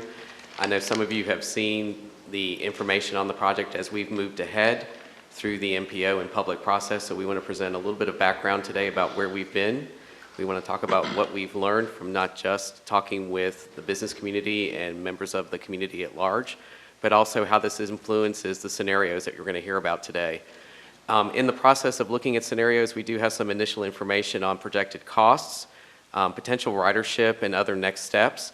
Again, let's think about this in terms of how do we make what's out on the street right now better. It's not a competition of one scenario against the other. It's how do we take the existing assets we have and make them work better for the community. And certainly we had a partnership in this because we were involved with Via Mobility and AECOM, who were our technical partners, as well as the MPO as one of our other technical partners in the project. So we were able to utilize a variety of data sources, not only from existing riders, Federal Transit Administration, but also the Census Bureau, as well as data that we collected as a result of our outreach program. So again, think about transit and how does it serve the community that we have right now in Waco. And much like other utilities, transit should be something that's dependable, that people can just get on and use every day. It should be something that connects people to where they need to go. It should also take not a lot of time to use it, and it should provide them options to get around in the community. One of the things that we did throughout the process was to take a look at, with the community, what is it you'd like to see? How can you be a part of the solution? And then what do you think about the options that we're presenting? At the same time, we actually did a parallel analysis looking at technical details, basically seeing what's out there right now, how is it being utilized, maybe some tweaks that could be made to the existing system to make it work better. Also, too, how do we incorporate it with other projects going on in the Waco community? And then finally, the thing that we will be working on last is how do we make all this work together and how do we implement it? Certainly, the public involvement phase of this was very important because we actually went out into the community and put a couple of pop-ups out to talk to people one-on-one about their experiences for transit, as well as their opportunities for using transit in the future. We combined this with some direct door-to-door outreach in the Hispanic community on 25th and 26th Street to actually distribute flyers to businesses, talk to local merchants. We went to Poco Loco, for example, and walked around for a couple blocks in each direction and met several good business owners who actually took the flyers out of our hands and were taking them to their friends. So we had an opportunity for them to learn more about the project as well as provide us input. So let's talk a little bit about the scenarios that we have today. In the background from this, just remember that we're looking at a variety of data sources which kind of gave us an indication of where the market or where the demand exists for transit in the community. We also have put into this information on where existing population groups that use transit live and work, as well as those locations where people are going to right now to either participate in the economy, either by purchasing goods and services or actually working. And then finally, we took a look at the existing service composition, which are our route network, times of service, available vehicles and facilities, so that the scenarios we look at are phased in a way that they take advantage of existing resources. One of the most important things that we did as well is we took time to talk to our bus operators. They are on the street every day. They're talking to passengers. They actually see what's happening in the community, and they provided us some really good input on things that we needed to consider in the planning process. Now, when we talk about the scenarios, and remember, these are scenarios that are not, they should not be compared against one another. They're compared against the existing system. So we actually have two that actually look at some alignment adjustments with some variation of the bus rapid transit network that was proposed in the community. The scenario 2 is if we were to take everything that was on the street and decide we're going to redraw it, which basically means we started with a blank slate. Now, starting with a blank slate does not mean that we don't include BRT. It certainly can be incorporated in the future, but it's more of a what-if scenario if we could actually make wholesale route adjustments that, again, provide more service in the community and actually match some of the needs that were identified not only in the public process but also in the data. So in the process of looking at each scenario, you're going to see a variety of options, first of all for fixed routes, which are the buses that we're all familiar with that run every day out of the downtown terminal. These are the buses that pass our businesses and homes on a regular schedule. We also have what's called microtransit, which is that appointment-based service that runs inside of small geographic areas, usually with the benefit of a phone app or a phone call to get an advance reservation, and with a fare that's transparent or consistent with regular bus service. So think about the areas that are shaded in yellow as being those locations where people could ride point to point, either from their houses to major businesses or to the adjacent bus line. And that provides actually more coverage because the buses that we have currently are restricted or basically maintained on the major arterial network, and the microtransit is delivered through a variety of smaller vehicles and actually can get closer to people's residences and businesses. Now, on top of this scenario, of course, is the BRT, which is either the complete construction north to south or some variation thereof, which again is just put in there as an opportunity to improve more service and more access to the community. Now, one of the things that we did is we took a look at how service is distributed and tried to come up with some options to provide higher frequency service on some of the key routes that run in the city, as well as better connections to the BRT, which is required to run at a much higher headway or much more frequent service. Again, we do have some routes that are still running at an hour frequency, but again, because of the coverage and the microtransit, you're actually providing a higher level of service to more areas of the community. So certainly in scenario 2, we have a similar... Can I stop you real quick? I apologize for Yes. For kind of stopping the bus right here, if you'll pardon the metaphor. That's not a but, problem. I'm used to the buses going That's right. off schedule. Maybe we can, Having to and I will stop. not make a wheels on the bus go round and round joke during this discussion, but I did want to, BRT is a proposal and is not currently active. Is that correct? Like we do not have a BRT. Correct. Okay. And so this is, I think I'm kind of midstream. I'm newer to council on some of these discussions, so I'm just making sure what we're looking at here are 3 scenarios, 2 of which incorporate a proposed bus rapid transit program. The third of which is like, let's scrap that and just, and develop something altogether. It may include BRT, it may not. Is that fair to say? The second scenario just does not include BRT initially, but it could be developed in due time based off of our NEPA and preliminary engineering studies that's already been completed. So scenario 2 is just blank slate, started over from a fixed route standpoint and looked at different modes that we can incorporate to enhance the system. Okay, thank you. I apologize for that elementary question there, but I just want to make sure BRT is kind of the thrust of this conversation, but there's also an option in which it does not get fully adopted initially. Is that right? Yes, sir.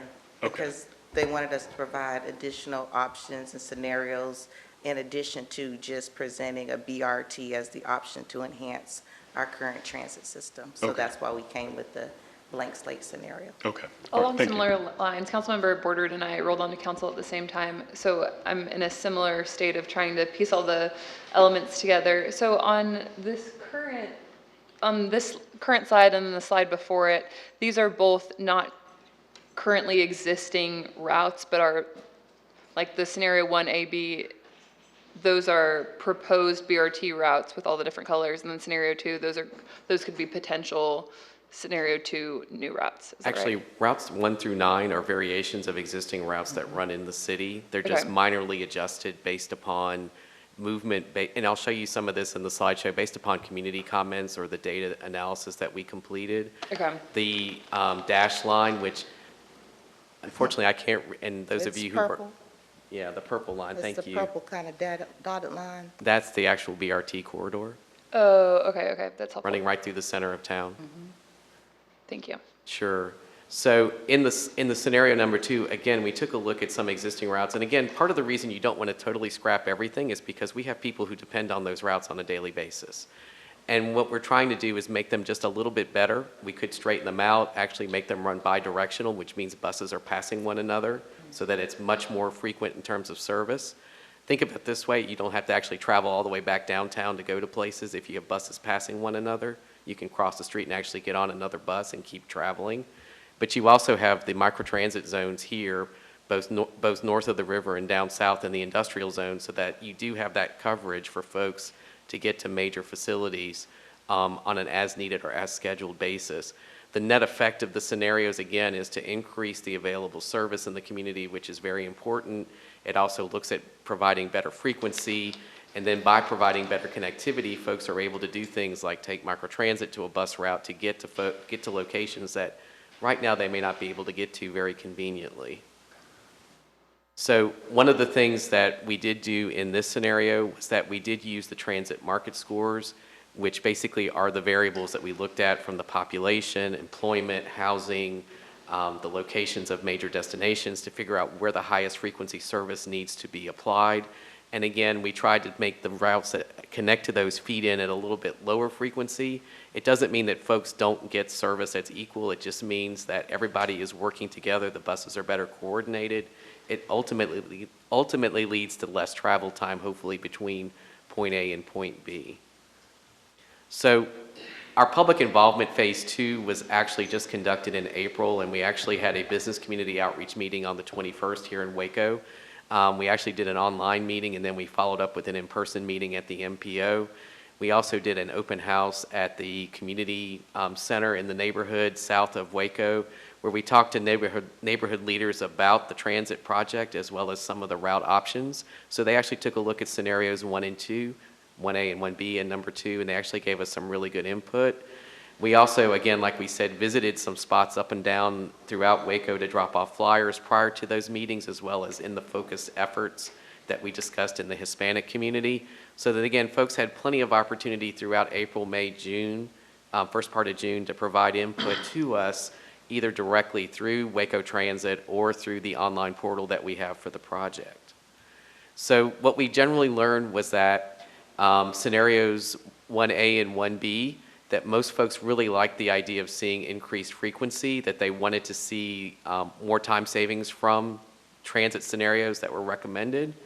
Basically, the fact is that they really do want to see more time spent getting, less time spent getting to point A, between point A and point B. And to do that, we do need to have more service available out on the streets. That's very important to the community. We also learned that many in the community need a wider span of hours. Basically, they need buses to run earlier and later. A lot of that is to accommodate schedules for work as well as schedules for school and other things.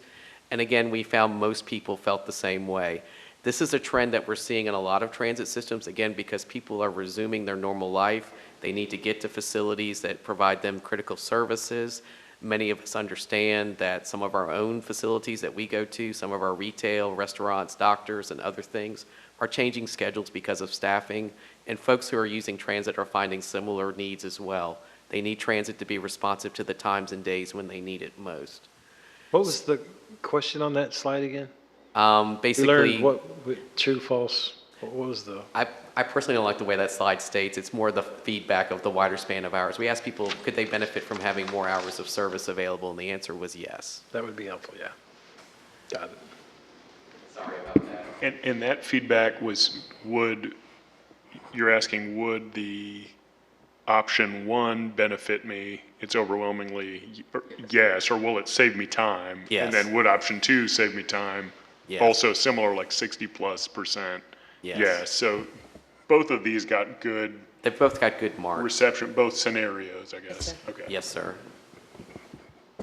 And again, in general, the question was, is there anything else we need to know about transit in general as it's delivered now in order to make it more safe, more community friendly? Again, having the time transfers downtown is very helpful because folks are traveling from sides of the community. They need to do that safely and have a spot to do it, which is covered, well lit, maintained. The same is true with our stops. Anyone who's been outside today knows it's fairly hot. Having shelters, having the amenities necessary at high demand stops as well as stops across the community makes transit a lot more friendly to the neighborhoods and to the community. And then finally, because we are providing access to some who are in wheelchairs or need accessibility aids, having those facilities, stops, and other locations accessible just like our vehicles are accessible is very helpful to completing and connecting the two together. And who funds something like a well-lit, safe bus stop? Is that City of Waco? Is that Waco Transit? Is that both? We purchase the amenities through our grants. Okay, thank you. So we also got some map markups, and we just kind of wanted to show you a couple of the ones that we got, because one of the items that's important to the community is for them to understand the comments they gave to us were actually processed into the document. So out at the McLennan Community College, for example, we had some comments. We also had some comments out here on other maps as well. So again, what we tried to do was take a look at the coverage that was provided and provide service that was more reflective of the community comments. So you can see in the before and after, we actually moved the route over to make it much more accessible and much more responsive to the community needs. Again, the same in this alternative as well. We had some variations through the adjacent neighborhood in order to provide, I guess you'd say, a better connection or better access.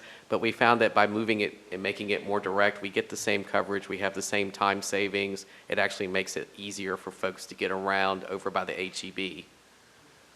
And then this is the McLennan Community College example where we actually ran a little deeper on campus, which kind of helps us look at better access to the actual buildings on the college, and it was in response to specific comments from the community. My apologies, I did not. I was looking at this, and I should have been looking at that when I made that comment. So part of the process of the scenario development was to take a look at the FTA STOPS model, which is FTA's guideline for projecting ridership, and dialing into this what if. And basically the what if is based upon all we know about the community in terms of land use, employment, opportunity for access to transit, as well as existing routes. So what we can do is in the first column show you that we have an existing daily ridership of about 4,500 plus trips per day. And that includes trips that people make that are one-way or that are unlinked, as well as those linked trips, which are basically point-to-point, transferring between buses or actually going out and coming back on a daily basis. So as we add more service, more hours, more coverage, we're finding that in the future we actually are growing ridership. And under the scenario 1, it's important to note that that scenario includes the incorporation of the fixed route changes plus the BRT. So in the scenario 2, that is just the fixed route changes. So under either scenario, you are seeing an increase in potential ridership or use for buses based upon the route changes. One of the other things that's important is that ridership by transit dependents, those folks that need buses every day, continues to grow because, again, we're putting more assets out into the community closer to the folks that actually need it. That's through the combination of the fixed route changes as well as the microtransit development in the various parts of the community.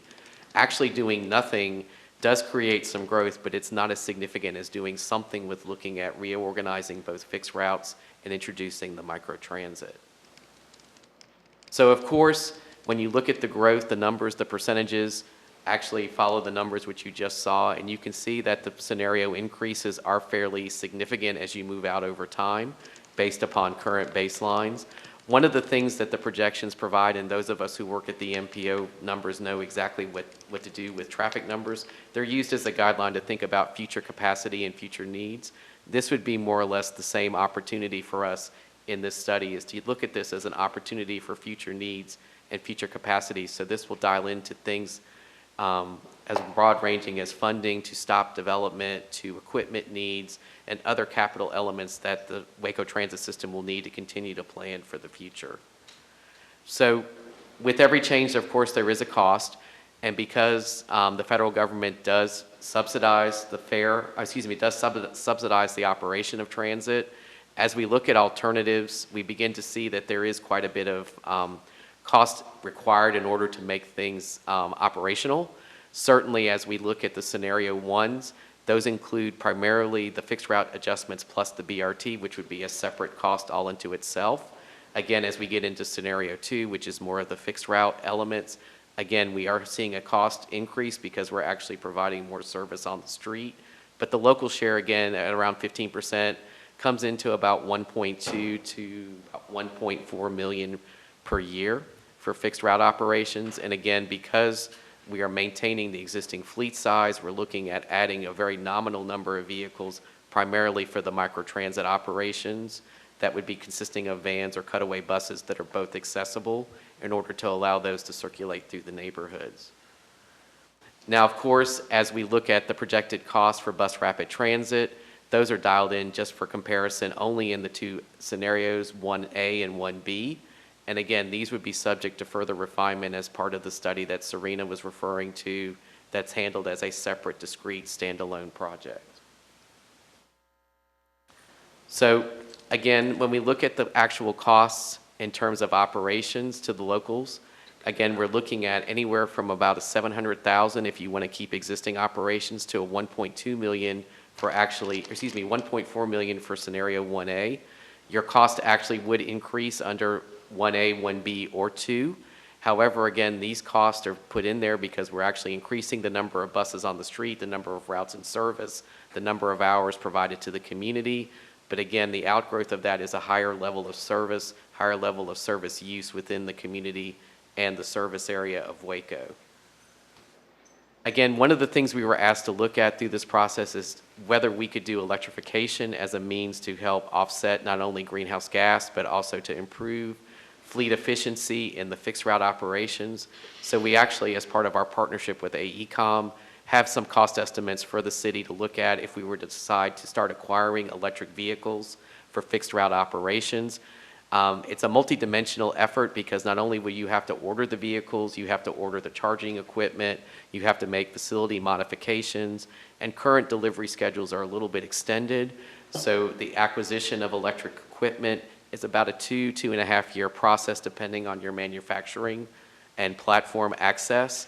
I understand that some folks have actually learned how to make it a little shorter. Everyone I've talked to has said it's a little bit longer. So again, as you get into the process, that timeline can be further refined. But we just wanted to give you an idea of all the elements that could be put into that entire electrification project. So, of course, everyone is discussing why is it that we should do electric versus diesel, which of course, electric comes with its own cost of use, its own cost of operation, which is actually a little less than diesel. There is some requirement for training and operations, but as you add electric vehicles to your fleet, you do recognize an economy of scale. You also realize that there is an interoperability of parts between various electric buses within certain manufacturing classes. So there is an opportunity for you to start seeing cost savings and actually see a much more efficient operation. One of the things that we did find is we looked at the cost for operations and maintenance, and the average we're seeing is about $300,000 per year across the scenarios. It's a little higher for scenario 2, a little less for scenario 1A, but the average in a scenario would be about $300,000 in O&M cost savings if we move to electric, which again, part of the decision for moving to electric should be included in further study to look at the type of vehicle, their availability, the speed of charging, because again, technology is changing consistently.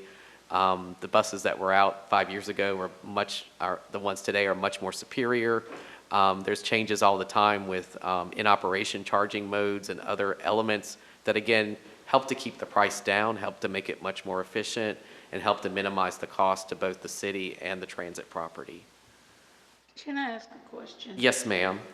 On the buses, if we were to say, okay, we're going to electric buses, do we put a new system into our buses that we have now? Or what do we do? And if we don't, what will we do with the buses that we have now? Well, FTA allows us a certain amount of contingency fleet, and so we will, a contingency fleet spare ratio. So as we move the buses out based off of their useful life, we would just replace them. But we could do retrofit, but because of technology changing, it'd be more beneficial to the organization to move forward with the new technology than to try to retrofit an old bus that's already past its useful life with new technology. So we would have to get all new buses, bottom line? Yes, ma'am. You'd have to take a phased approach, and you would have a mixed fleet. Yes, ma'am. Sure. So we've talked a lot about routes. We've talked a lot about services, ridership, costs. Let's talk a little bit about time. Certainly, when we talk about scenario 1A and 1B, which again is the BRT with some modifications to existing fixed routes, the time to actually get to full implementation, which would be if we decide that's the direction we want to go, is about 5 years. And a good bit of that is tied into the BRT project itself, getting through the environmental process, getting its capital grants in line, and getting the construction started. Scenario 2 has a little quicker timeline simply because we're working with existing fleet, we're operating new services that could be easily started. So we're looking at about a 2 to 5 year window, with that 5 years being if we decide we want to incorporate electric into the equation. Certainly during the 2 years you could plan for that to be coming forward, but certainly if you wanted to go full throttle, another bus joke, sorry, full throttle and move ahead with electric, you'd be looking at a little longer timeline. So again, thank you for the time, thank you for your interest. We're here to answer any questions. Holmes over here, I'll start. The next time we look at Council Member Borderoot and Mayor Pro Tem Palmer, I've been here 6 years and I'm still not sure I understand the existing and the different 3 different ones. The next time we look at it, can we start with what do we have now? And I never do see that one, and now I have to pull out a map, unfold it, and kind of scan it back and forth. But if that could be one of the slides the next time we look at this. Because I think the part of understanding the delta of what we're trying to do, because I think the original vision behind this was to, get people around from the north part of the city to the south part of the city and on a spine with 7 or 8 routes going, east and west-ish, And it's hard to understand what we have now, which is not that. It's a bunch of kind of web circles and trying to get from one place to another. So to your question, I mean, sometimes I have that same question. I want to see why are we even thinking about this? And I know intuitively what the answer is, but I'd like to see it in a slide. And again, that vision was to make this, we heard of the horror story of taking 2 hours to get from the north side to the job on the south side and getting on 3 different buses, and that just is unacceptable. So we were trying to, the concept was a spine basically down Franklin with a dozen or so nice bus stops, traditional bus stops and shelters. As we got deeper into it, we saw that the cost of this thing was going to be pretty high. And I know we get good federal dollars for transit type programs, but the costs, as I recollect, and Andrea, maybe you can help me on this, but it seemed like 4 million was the number that we were talking about from an operating cost per year that we would have to be, would come out of a general fund, I think. And that's where we kind of tapped the brakes. I'll give you one more bus deal. We're tapping the brakes on the bus. So, because that cost was going to be quite a bit to bear, even in the context of the good of getting people around, which I still think I think that we may have to bite the bullet on some of these just for the greater good of getting people around. I'm all for that. So to me, the cost though was a big part of what we need to look at, and I need to better understand those 3 slides that you presented today, and I'll come back to that in a second. Sure. But what we've seen, I guess, over the 4 or 5 years we've talked about this is not only, there's kind of an evolving technology, right, an evolving service. What does public transportation mean today versus what it meant 5 years ago with Uber type, last mile technology we didn't have back then. So I think to pause and talk about what public transportation is, in 2022 and what will be over the next 25, 30 years is a calculus we need to be thinking about, which we are doing here. And the other part that occurs to me is we have evolving city places that, like the Bagby Avenue corridor, that industry down there, and a lot of jobs are coming in that particular area. And other places that we have are different now than they were 5 years ago, and they'll continue to be different. So it's not a simple plan of saying, as maybe I oversimplified it on the front, let's all go up and down Franklin, and if you want to go one way or another, do 7 or 8. So I understand the complexity of what we're trying to get done. And instead of dragging everybody through those 3 slides and my in the weeds questions, I'll just follow up with you, Serena, on those 3, because I'm trying to find the 4 million delta that we were talking about. It's not jumping out at me, but again, I'll spend some time with you to try to get to that. But I appreciate y'all's work. Thank you. I know that it's not an answer, and you'll get more information with Serena and our partners about your questions, but I know this, and just in recent conversations, so much, and you started the conversation a bit before I got on council, but then even so, we've been going forward, and what this conversation looks like, and the why is, there's no reason that it should take you 2 hours to get from A to B in Waco, Texas. The part that I find most interesting is that between city leadership and our partners at Waco Transit, when we did get into are we sure, we did pause, and I think that deserves some credit, because as opposed to mashing the gas and doing something that didn't suit us properly, we waited and deliberated to find a truer fit for us. So that, give yourselves your pats. One of the things when we were talking with the Community Transportation Association of America, they validated that we should have pumped the brakes, so I felt really good about that. The other piece of that is there are true, and since then, in that original 4 million conversation, there are now more monies from a federal perspective that are available to do these things, I believe. And I think that we fit in going forward with application to those dollars. So I think that we have, in waiting, there's an opportunity to do more with more that isn't ours. So I think that that's one of the benefits that we had in this delay. Delay is never denial. But I think that as we move forward, you mentioned the timeline at the end slide, I believe. So, so as we got the findings, then what? Tell me what happens next.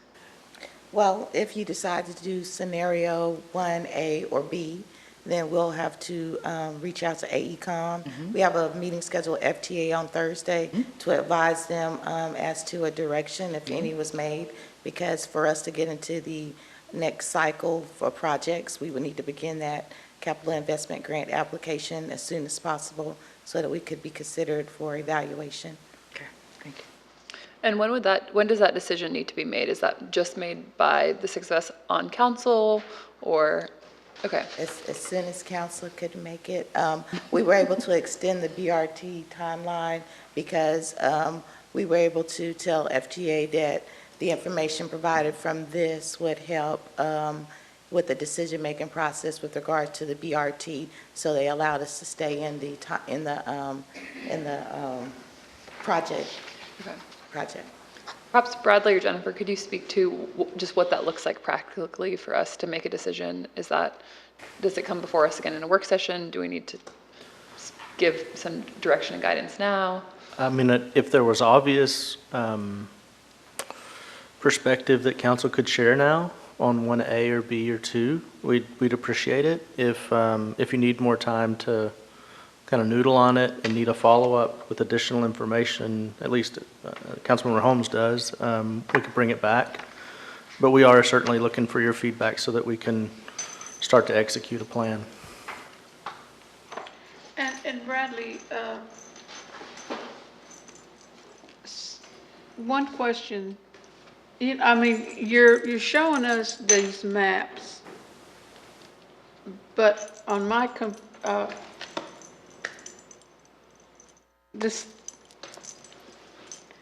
it's totally different color from what you have up there and what I have over here. So I'm not quite understanding or not quite grasping the routes. I would like to have more information on the routes and what time, and well, I know we start early and stay till 7? Is it 7 at night or 7:15, something? the last round. Anyway, I'd like to have more information as to where the routes actually are, because I couldn't get anything from my computer thing here and looking at that, because they were both so totally different as far as the colors were for me.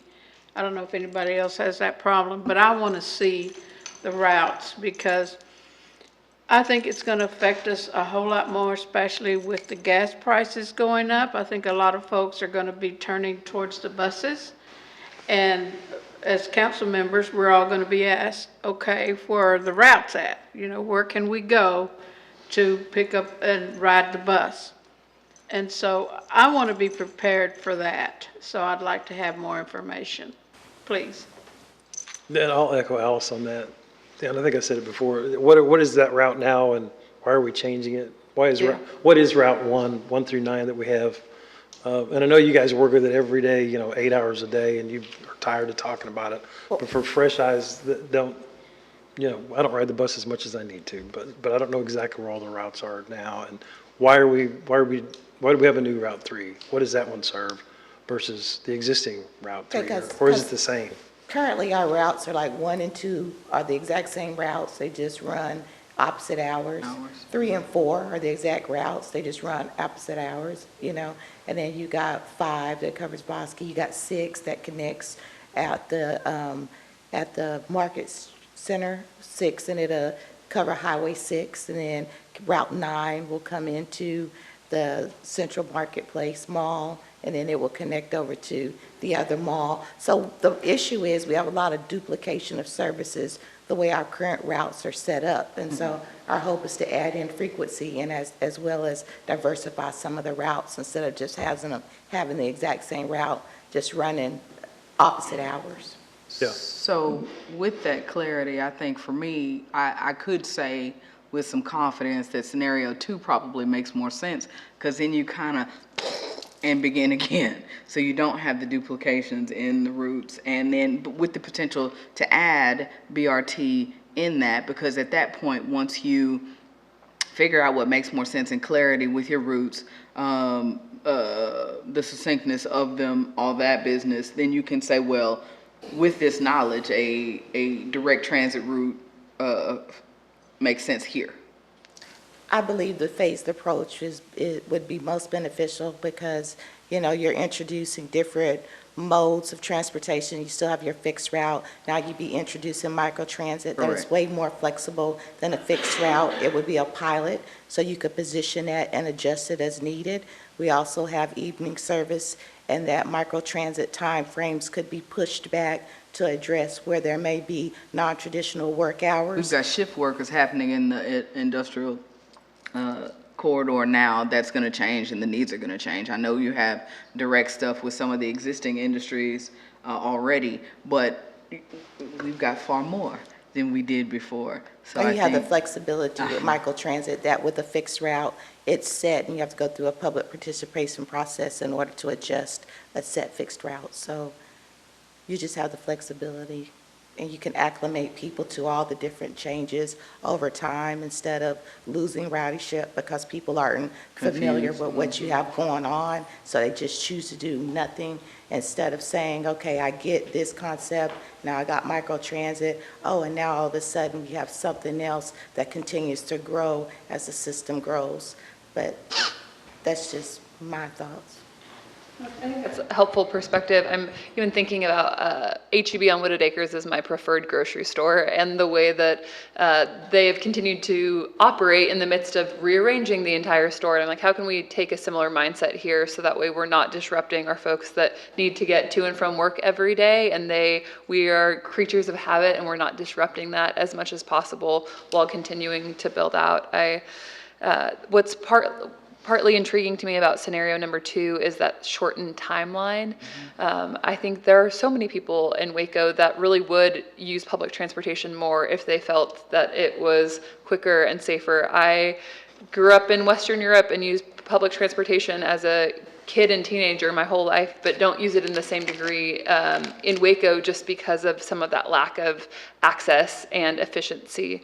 So that piece of the being able to implement that on a much quicker timeline is definitely appealing to me in scenario 2, as well as what Councilmember Bearfield was saying about just kind of condensing some of these blocks and having a variety of different pathways and routes. So scenario 2 would eliminate kind of the BRT, which is like this, would be this arterial bus route.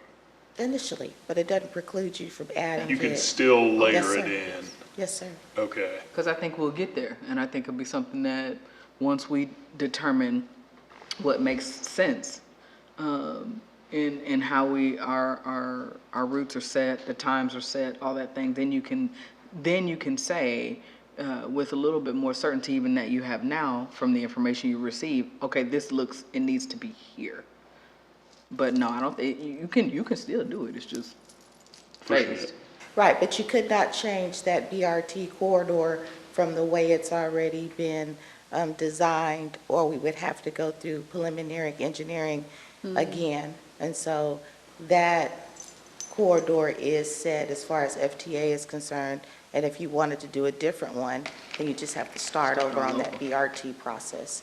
So that's what we do need to be clear on. Would you say that scenario 2 is going to reduce duplication and shorten total ridership time, or shorten trip times? Is that? Yes, sir, I believe so. I believe the including microtransit allows for areas that are currently being served by duplication. You can realign that service delivery somewhere where routes may not currently provide service, and that microtransit will be done by, it's kind of like Uber. You call it, you schedule it, it's there, it picks you up, and you go to your trip immediately. You're not feeding into any other fixed routes. And so So for me, it just provides a different mode that's expedited and allows you to move your frequency into other areas that could feed in.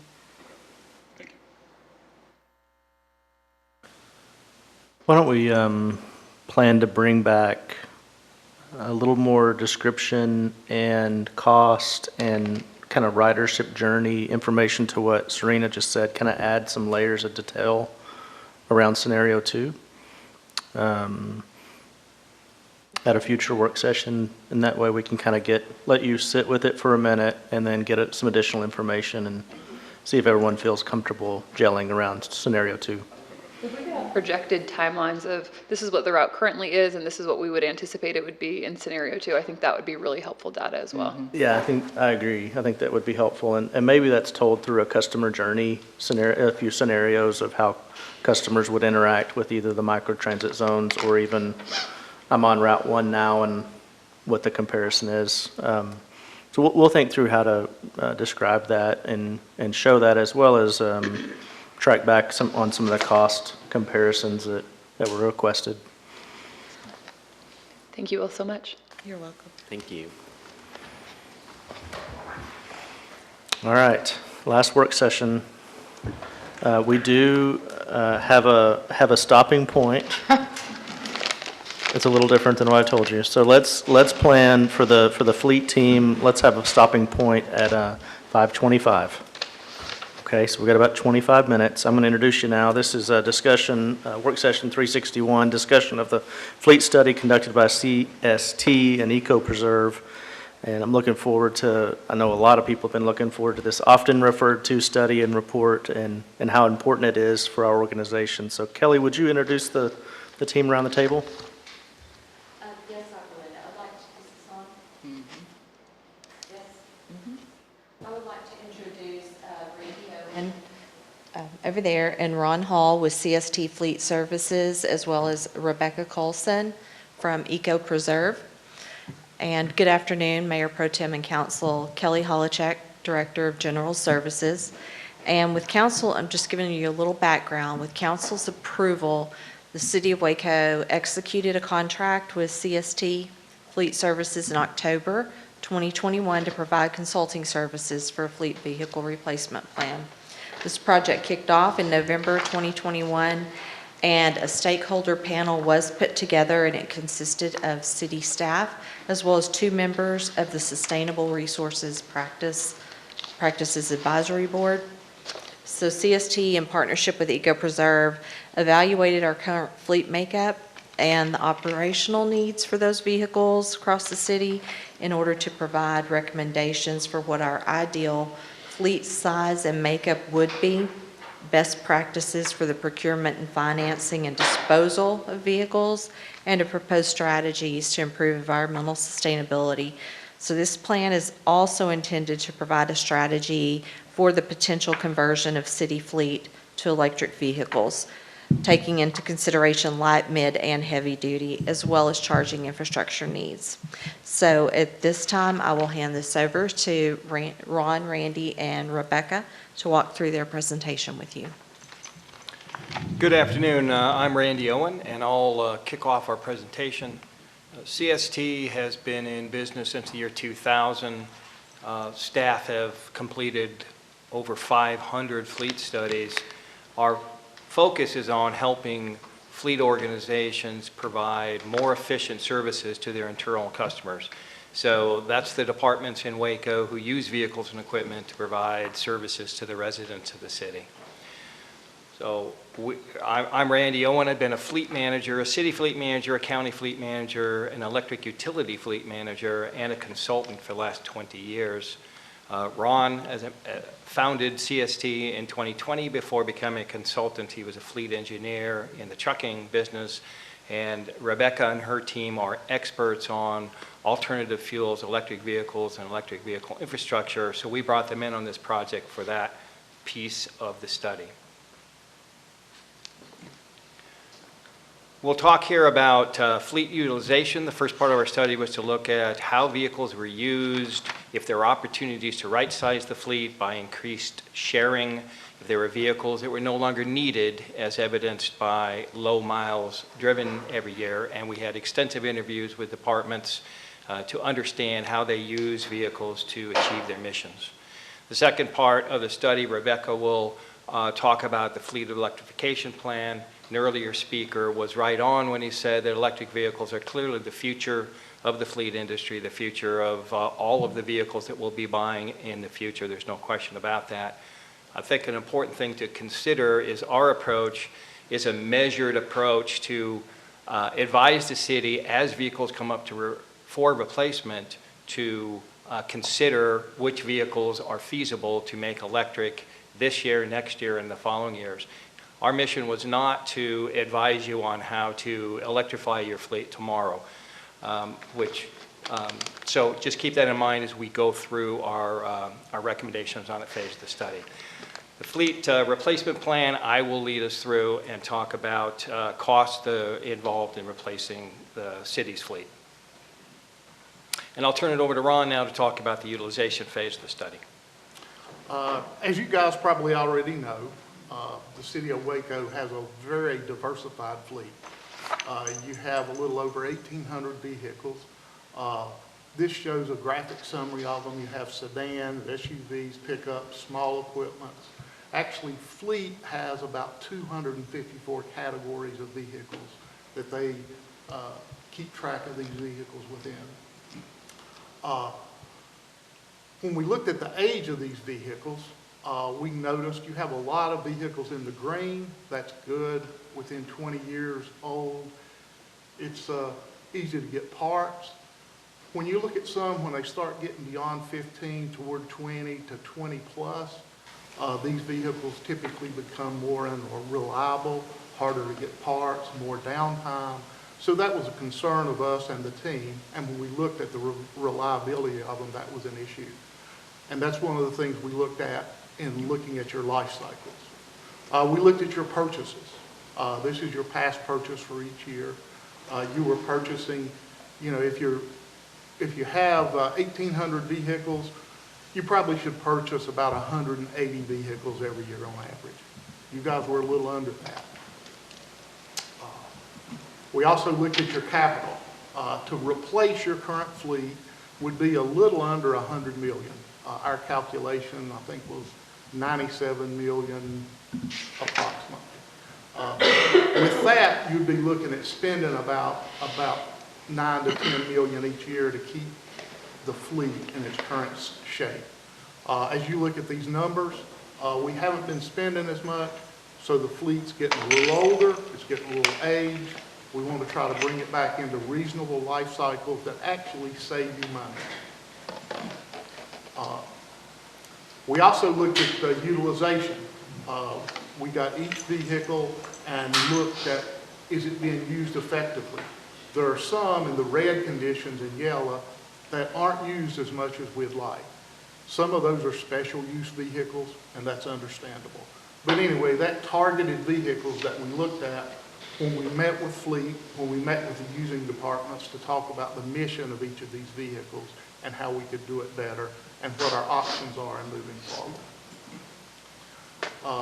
We created a scoring system for the vehicles, how good of shape it is, how much it's used, to come up with what we call the keep, replace, share, or dispose model. If a vehicle is being used and is in very good shape, well, we need to obviously keep that vehicle in its mission. If it's in poor condition but being used, well, we need to replace that. If it's in good shape but not being used very much, we need to consider sharing that if we can to get more use out of that. If it's not being used and it's in bad condition, we should just get rid of it. And there was a category that's not enough data. For example, we have trailers, we're not tracking those. We really don't know how much they're used. You may have a generator out in the field. We don't know. We interviewed the departments and made the best guess we could. But we use these models as a basis for a lot of our discussions and interviews with using departments, talking about what type vehicles they could use, what they might share, and what they might get rid of. That led us into our electrification plan, and that is EcoPreserve helped us go through to look at each of these types of vehicles, the emissions, and specifically if there was an electric vehicle that is available today, which is a key point. And I'll turn it over to Rebecca. Thanks, Ron. So first we wanted to start with an overview of the alternative fuel vehicles that the City of Waco already has in their fleet. City of Waco began purchasing alternative fuel vehicles a little over a decade ago, focusing on the E85 or ethanol flex fuel vehicles. And then back around 2019, you introduced your first electric vehicle, and then in 2021 and 2020, you introduced 44 hybrid vehicles over those 2 years. So currently the fleet stands at 89 ethanol vehicles, 4 EVs, and 44 hybrids today.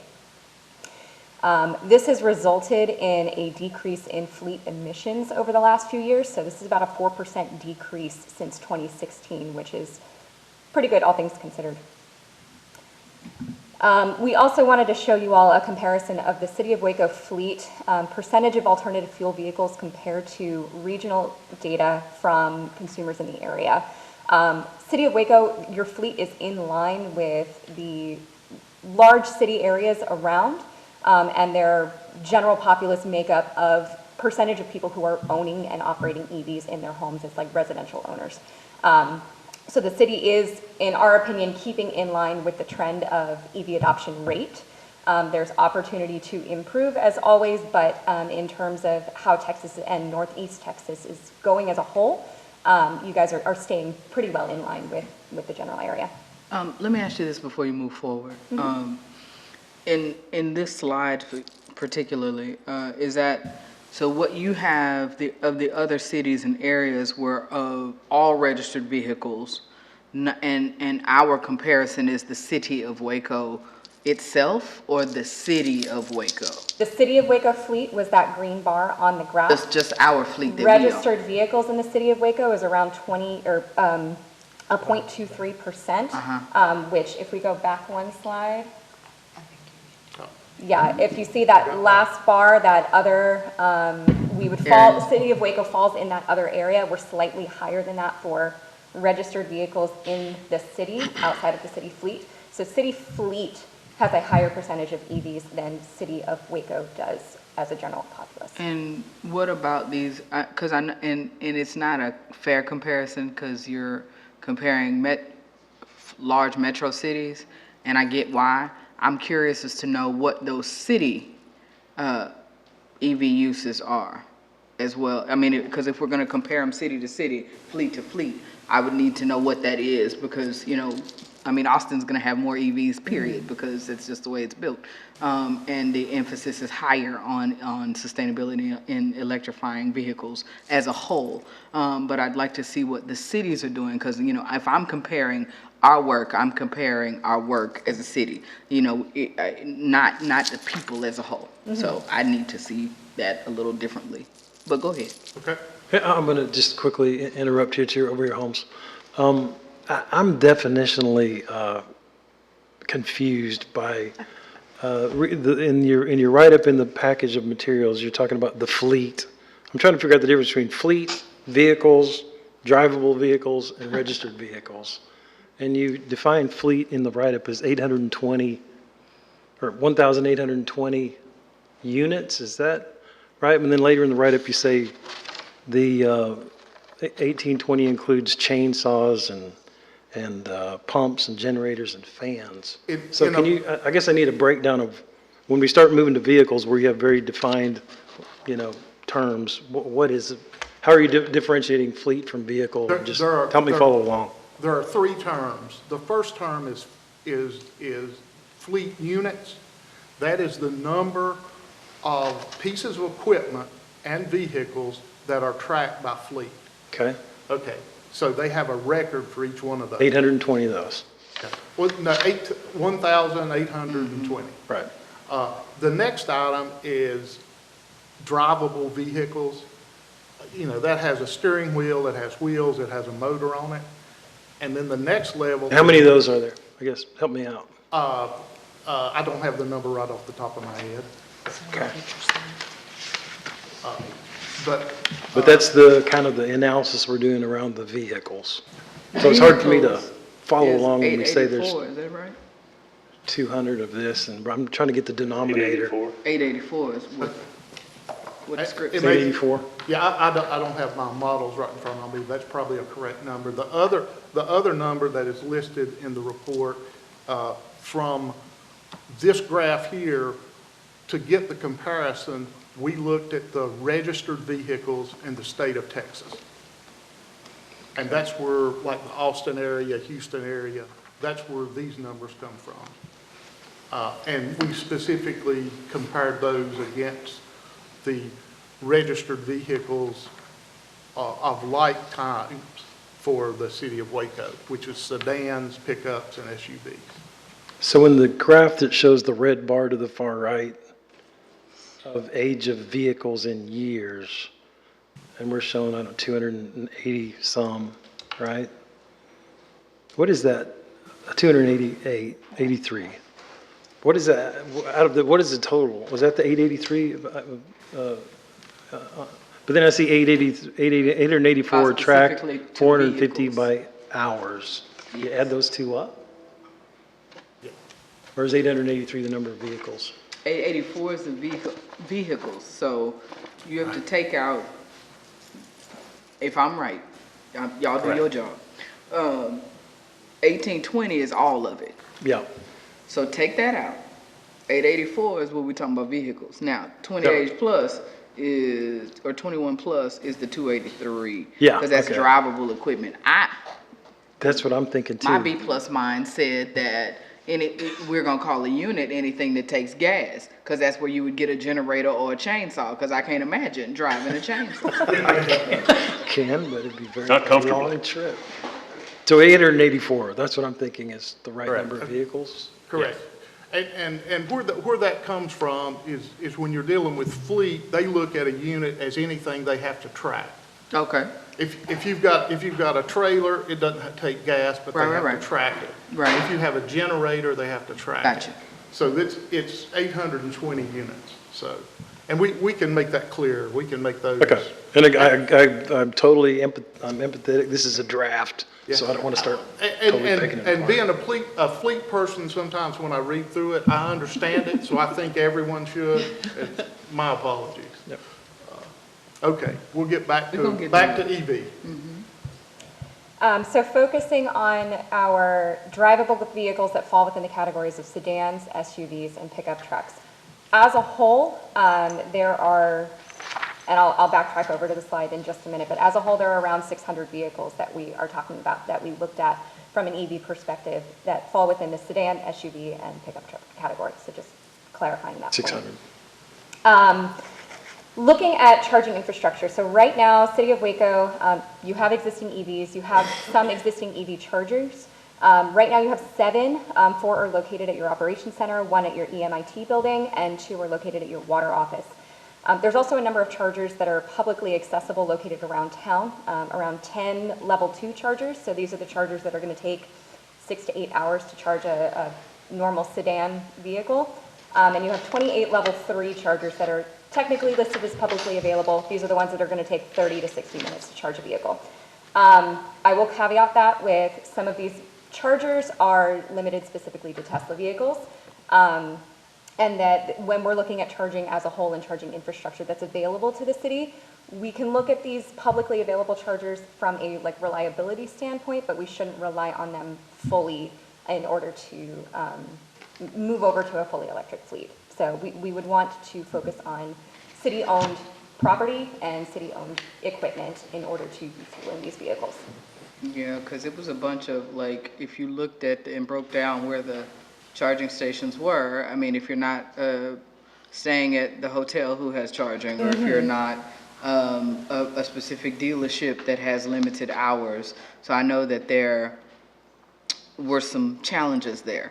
Now, asterisk to throw a bone, I did read the article yesterday about the state extending or creating a way to electrify the major highways, if you will, by placing charging stations every, 50, 70 miles. So there is something that is outside, even outside of what we do as City of Waco, that could assist in that process. And that would be state land, you know, and that would be something that would be accessible at a greater and longer period, because I'm assuming it would be 24 hours, because it's Peter Road, whatever. I don't know the timeline for that exactly, because what did it say, 5 years? I think that was Somewhere in that. within 5 years. Okay, but I did see, I was like, yes, but the station's available here. Please continue. So with all of that being said, in order to support the plan that we have recommended so far, we would need to add an additional 44 chargers to the City of Waco over the next 10 years. Obviously, this would need to go prior to vehicle acquisition, so that once you get the vehicle in hand, you have the ability to drive, operate, and continue to charge it.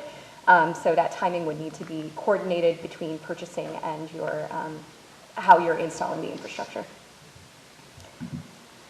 Moving along to the actual recommendation. So we identified, you have currently 4 vehicles. At the time of this study, I believe since then, 3 have also been added within the last few months. 54 of those vehicles that we looked at out of the 600, we identified through these interviews with the departments and with the fleet managers, were eligible for some sort of alternative fuel application, whether that was a hybrid vehicle or an EV. Like I said, 4 are already being replaced or have been replaced recently. So of the remaining 50 vehicles, we've got 29 pickup trucks, 16 sedans, and 5 SUVs that we would target for replacement over the next 10 years. We have on this slide just kind of a breakdown of when that would be happening. This is based on the life of the vehicles and how they're being used currently. There's a little bit of a front loading in 2022 simply because we're playing, as Ron and Randy alluded to earlier, there's some vehicles that are a little bit older than we would like to see them. And so we would want to replace them sooner rather than later in order to get them back into a usable life cycle that we think is appropriate. Because there's a high number of pickups, we do recommend first moving towards hybrid vehicles. And I say hybrid, not plug-in hybrid. And I want to clarify that distinction, that hybrid vehicles do not require electric charging infrastructure. They have regenerative braking that allows the battery to be recharged, and so you don't have to plug the vehicle in overnight. And that's important because you can start to transition your fleet to hybrids without putting in your infrastructure first, which can save costs. And hybrid vehicles typically have about 25% reduction on greenhouse gas emissions compared to their normal combustion engine vehicles.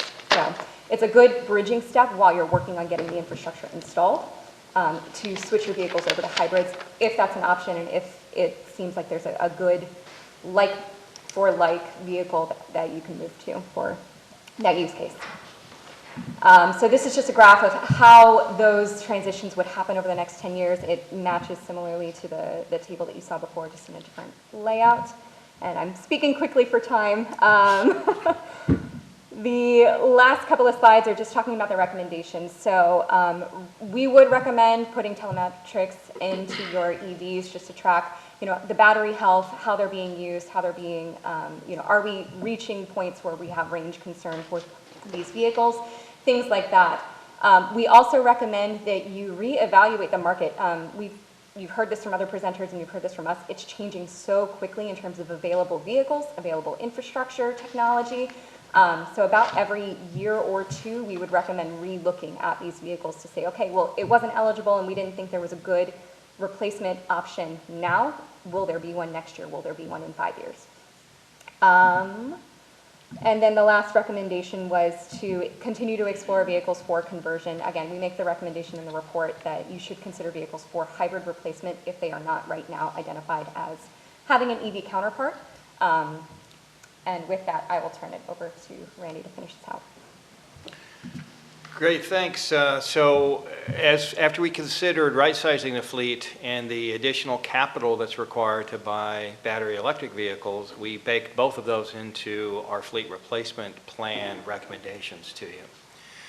So as Ron said, to replace all the vehicles in your fleet would be around $100 million with a reasonable replacement cycle average of about 10 years. Means you should have been spending around $10 million a year, and you have not, and therefore you've fallen behind somewhat. So when you look at this table here, the catch-up, so we have our first recommended, you need to spend around $9 million in 2022, but we have some deferred catch-up to do of about $5.5 million, which means to keep your fleet in appropriate age groups, you need to start spending around $14 to $15 million a year, which will fund your regular replacement and the additional cost of electric vehicles, as well as get rid of those vehicles that are over 20 years old, that are costing you extra repair and maintenance dollars. They're not reliable for the folks who are trying to use them to perform their duties. So that's the essence of our replacement plan. And you can see over this period that we drive the average age of the fleet down from 13 years to under 10 years. And that's where you want to be. You want to have the average fleet age down under 10 years. But can I Quick ask question. a question? Oh, go for it, Alice. All right. No, you're good. We're talking just about pickups, SUVs, and cars. Are we talking about the big equipment, that, like our trash trucks Yes, and all of that? Yes, I don't ma'am. see that This here. Where is replacement, that? this replacement plan includes all 1,820 vehicles and pieces of equipment in your fleet. So this Okay, I includes missed trash that. trucks, I missed police that. cars, trailers. The Now, electrification. I know you said trailers don't fall into the whatever, because trailers are Sure. full or whatever. But I was just wondering, I would like to see the big equipment separated and tell me how much it's gonna cost for them. The great big ones, the trash pickups and trucks and all that we as citizens see out in the street more so, the fire trucks, the big vehicles that we don't see out in the street that much, but we do see the trash pickup, which would concern me a whole lot if my trash is not being picked up today because Yes. my truck is being charged up. Yes, ma'am, somewhere excellent or point. something. And our But I full. need to see that separate, please. Yes, ma'am. Our full report has replacement details by type of vehicle. So how many units per year, at what cost, what replacement cycle for trash trucks, for fire trucks, for police patrol vehicles. That detail is all in our. Well, I didn't see that here, and that That's not what we concerned got me. though, right? Yeah, that was not presented to you guys.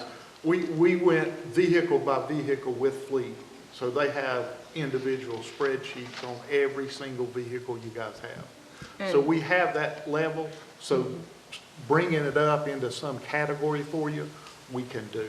Kelly, what is our average spend? So if we're, the replacement says that we should be, spending this, what do we spend? About $5 million per year is Okay. what your historical replacement dollars have been. It's ranged from about 3.3 million to. At the highest 6.5. was just 6.5? Yes. Okay. And you're talking about police cars, trash pickup. Yes, ma'am. Trucks and all these All- big, heavy everything. equipment trucks. Yes, ma'am. Total Not fleet just SUVs and pickups and sedans, which I was thinking, the way this presentation was, the way I was thinking that's all it was. Focus on the electrification phase of the report because those are the models that are currently available. There are viable alternatives for sedans and for SUVs and emerging alternatives for pickups. So the Ford F-150 Lightning took 200,000 reservations. They made 150,000 of them in this model year, so 50,000 people are not going to get one this year. Next year, they're going to make another 150,000. They'll take reservations starting later this year. The first 50,000 will go to the reservation people who didn't get one. So what that means is, in practical purposes, you cannot buy an F-150 Lightning this year, next year. You might get one in 2024. Okay. We need that information. Well, and that's the thing, because, a lot of times if it says, it's available to order, and I know we have to, we are charged with making the best decisions for the future of our city, and we have to begin in shifting thought, for sustainability. We know this. I think where we run into the crisis is, our need is advanced beyond what we can lay our hands on. Now, I would like to see a plan from fleet to prepare better. Because if we need to get on a wait list, we need to get on it now. Because we will always be in the rears if we don't go ahead and do something. Yeah, that's why, you know, our recommendation is every year at budget time, you need to consider this. You need to prioritize electric vehicles. But you also need to be realistic about what you can actually get into your fleet. All the ads are nice, shiny new toys. It makes it sound like you could go down to the dealer and pick one up tomorrow, or 2 or 3 if you wanted them. Well, you can't. It's just, now 5 years from now, that may be a totally different story. There may be an oversupply of electric vehicles as Dodge and GM and Tesla come on board. But right now, you have to walk. Yeah. Council members, we'll be glad to split up that information for you like you requested.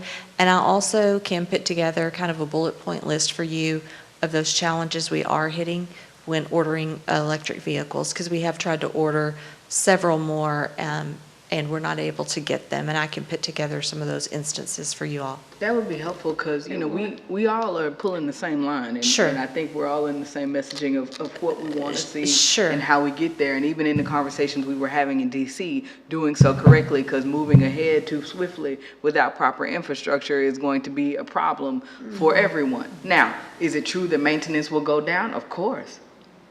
The way the beauty of our advancing technology, if we go ahead and start making those shifts, but we've got to look at it really hands-on and not in this ambiguity that we've kind of been, because y'all know stuff and we, you know, clear points would be incredibly helpful for us. I would like to put together a list of our efforts as well as the why those have not, those orders have not been able to go through. I'd be glad to do that for you. The tough thing we're addressing now is advertising is fantastic for electric vehicles. According to the ads, you can buy one, you know, down the corner. Truth is you can't. These list of questions on the screen, is it in production? Is it available? i.e., can you go down the street and buy it? Is the manufacturer reliable? We don't want you guys to get on the bleeding edge. There are some manufacturers out there that are going to fail. You know, where do we take this vehicle to get it fixed? Some are local companies that are one location. Historically, that hasn't worked out well. You know, the fleet shop, can it support this vehicle? And what's the total cost of ownership? These are things that's important to me, being a fleet person. I want the cheapest, most environmentally friendly vehicle there is on the road. I would love for everything to be electric today. I would be happy, but that's not the case. It's not there. I've got a question that's somewhat related. I'm involved with another entity that has mostly sedans, gas sedans, and they've gone from purchasing vehicles to leasing those vehicles because they say it's a fixed cost, that it's more manageable. You know that it's going to stay within certain boundaries, as opposed to, you know, we've joked before that we've got vehicles out there with tape decks and CD players in them in our fleet. Sounds like a lot of them based on your study. Do you recommend leasing? I imagine for EV, it's just as unavailable as it is for purchasing, but I mean, y'all are fleet experts. Is that something we should be thinking more about or not? I'll take that if you don't mind. Right. So leasing, think about, you can lease a car 12,000 miles a year, 3 years, turn it back in. Mm-hmm. Well, you can't do that with a city vehicle. You have multiple drivers, 12,000 miles a year. Think about your police department. That is not enough miles for them. When you turn a lease vehicle back, every little thing that's wrong with it, you're going to pay for. Extra wear and tear, they call it. Typically, the leasing companies will not do business with municipal governments under that traditional retail lease model. Leasing for governments really is debt financing. Okay. So when you hear an enterprise, for instance, who wants to do business with the city, they're really talking about a long-term financing approach for you.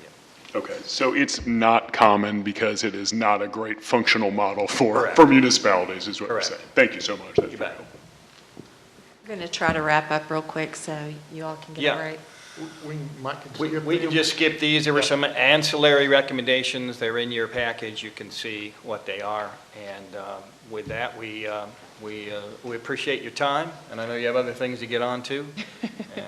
And we're around as we finalize this report. Any other questions, we'd be happy to answer. If you relay them through staff, we will answer them for you. Awesome. Thank Thank you all you. so much for your report. Bradley, are we good to go? We're good. I think all we have left is a call for future agenda items. All right. Are there any requests for future agenda items? Yes, ma'am. And Mayor Pro Tem, you mentioned it earlier, as we mourn the loss of County Commissioner Gibson, I wanted to know, and I would like some more information about the possibility of naming a street for him. I know we've been in several conversations about this, and even with the family, and the consideration was to have it somewhere in East Waco. But I wanted to do a little bit better than that. I think that we have an opportunity to represent his legacy in both the city and the county. I don't know if it can happen, but you know, I've 3 days to think about stuff.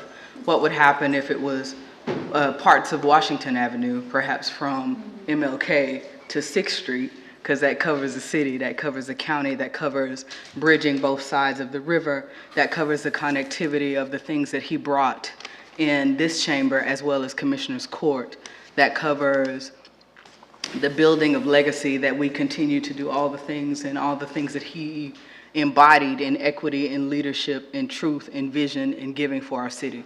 So those are the things that I wanted to request. That's beautiful. Any other future agenda requests? Okay, we will now recess the work session and reconvene regular session for executive session as read into the record, by the city secretary at 5:37 p.m. Is hereby given. We'll go into executive session in accordance with the following provisions: real property, Texas Open Meetings Act, Section 551.072, economic development, Texas Open Meetings Act, Sections 551.087, and personnel, Texas Open Meetings Act, Sections 551.074, Municipal Court Judge Christopher Taylor, in discussion of municipal court judge appointment process. We can take a 5-minute break and then meet for executive session.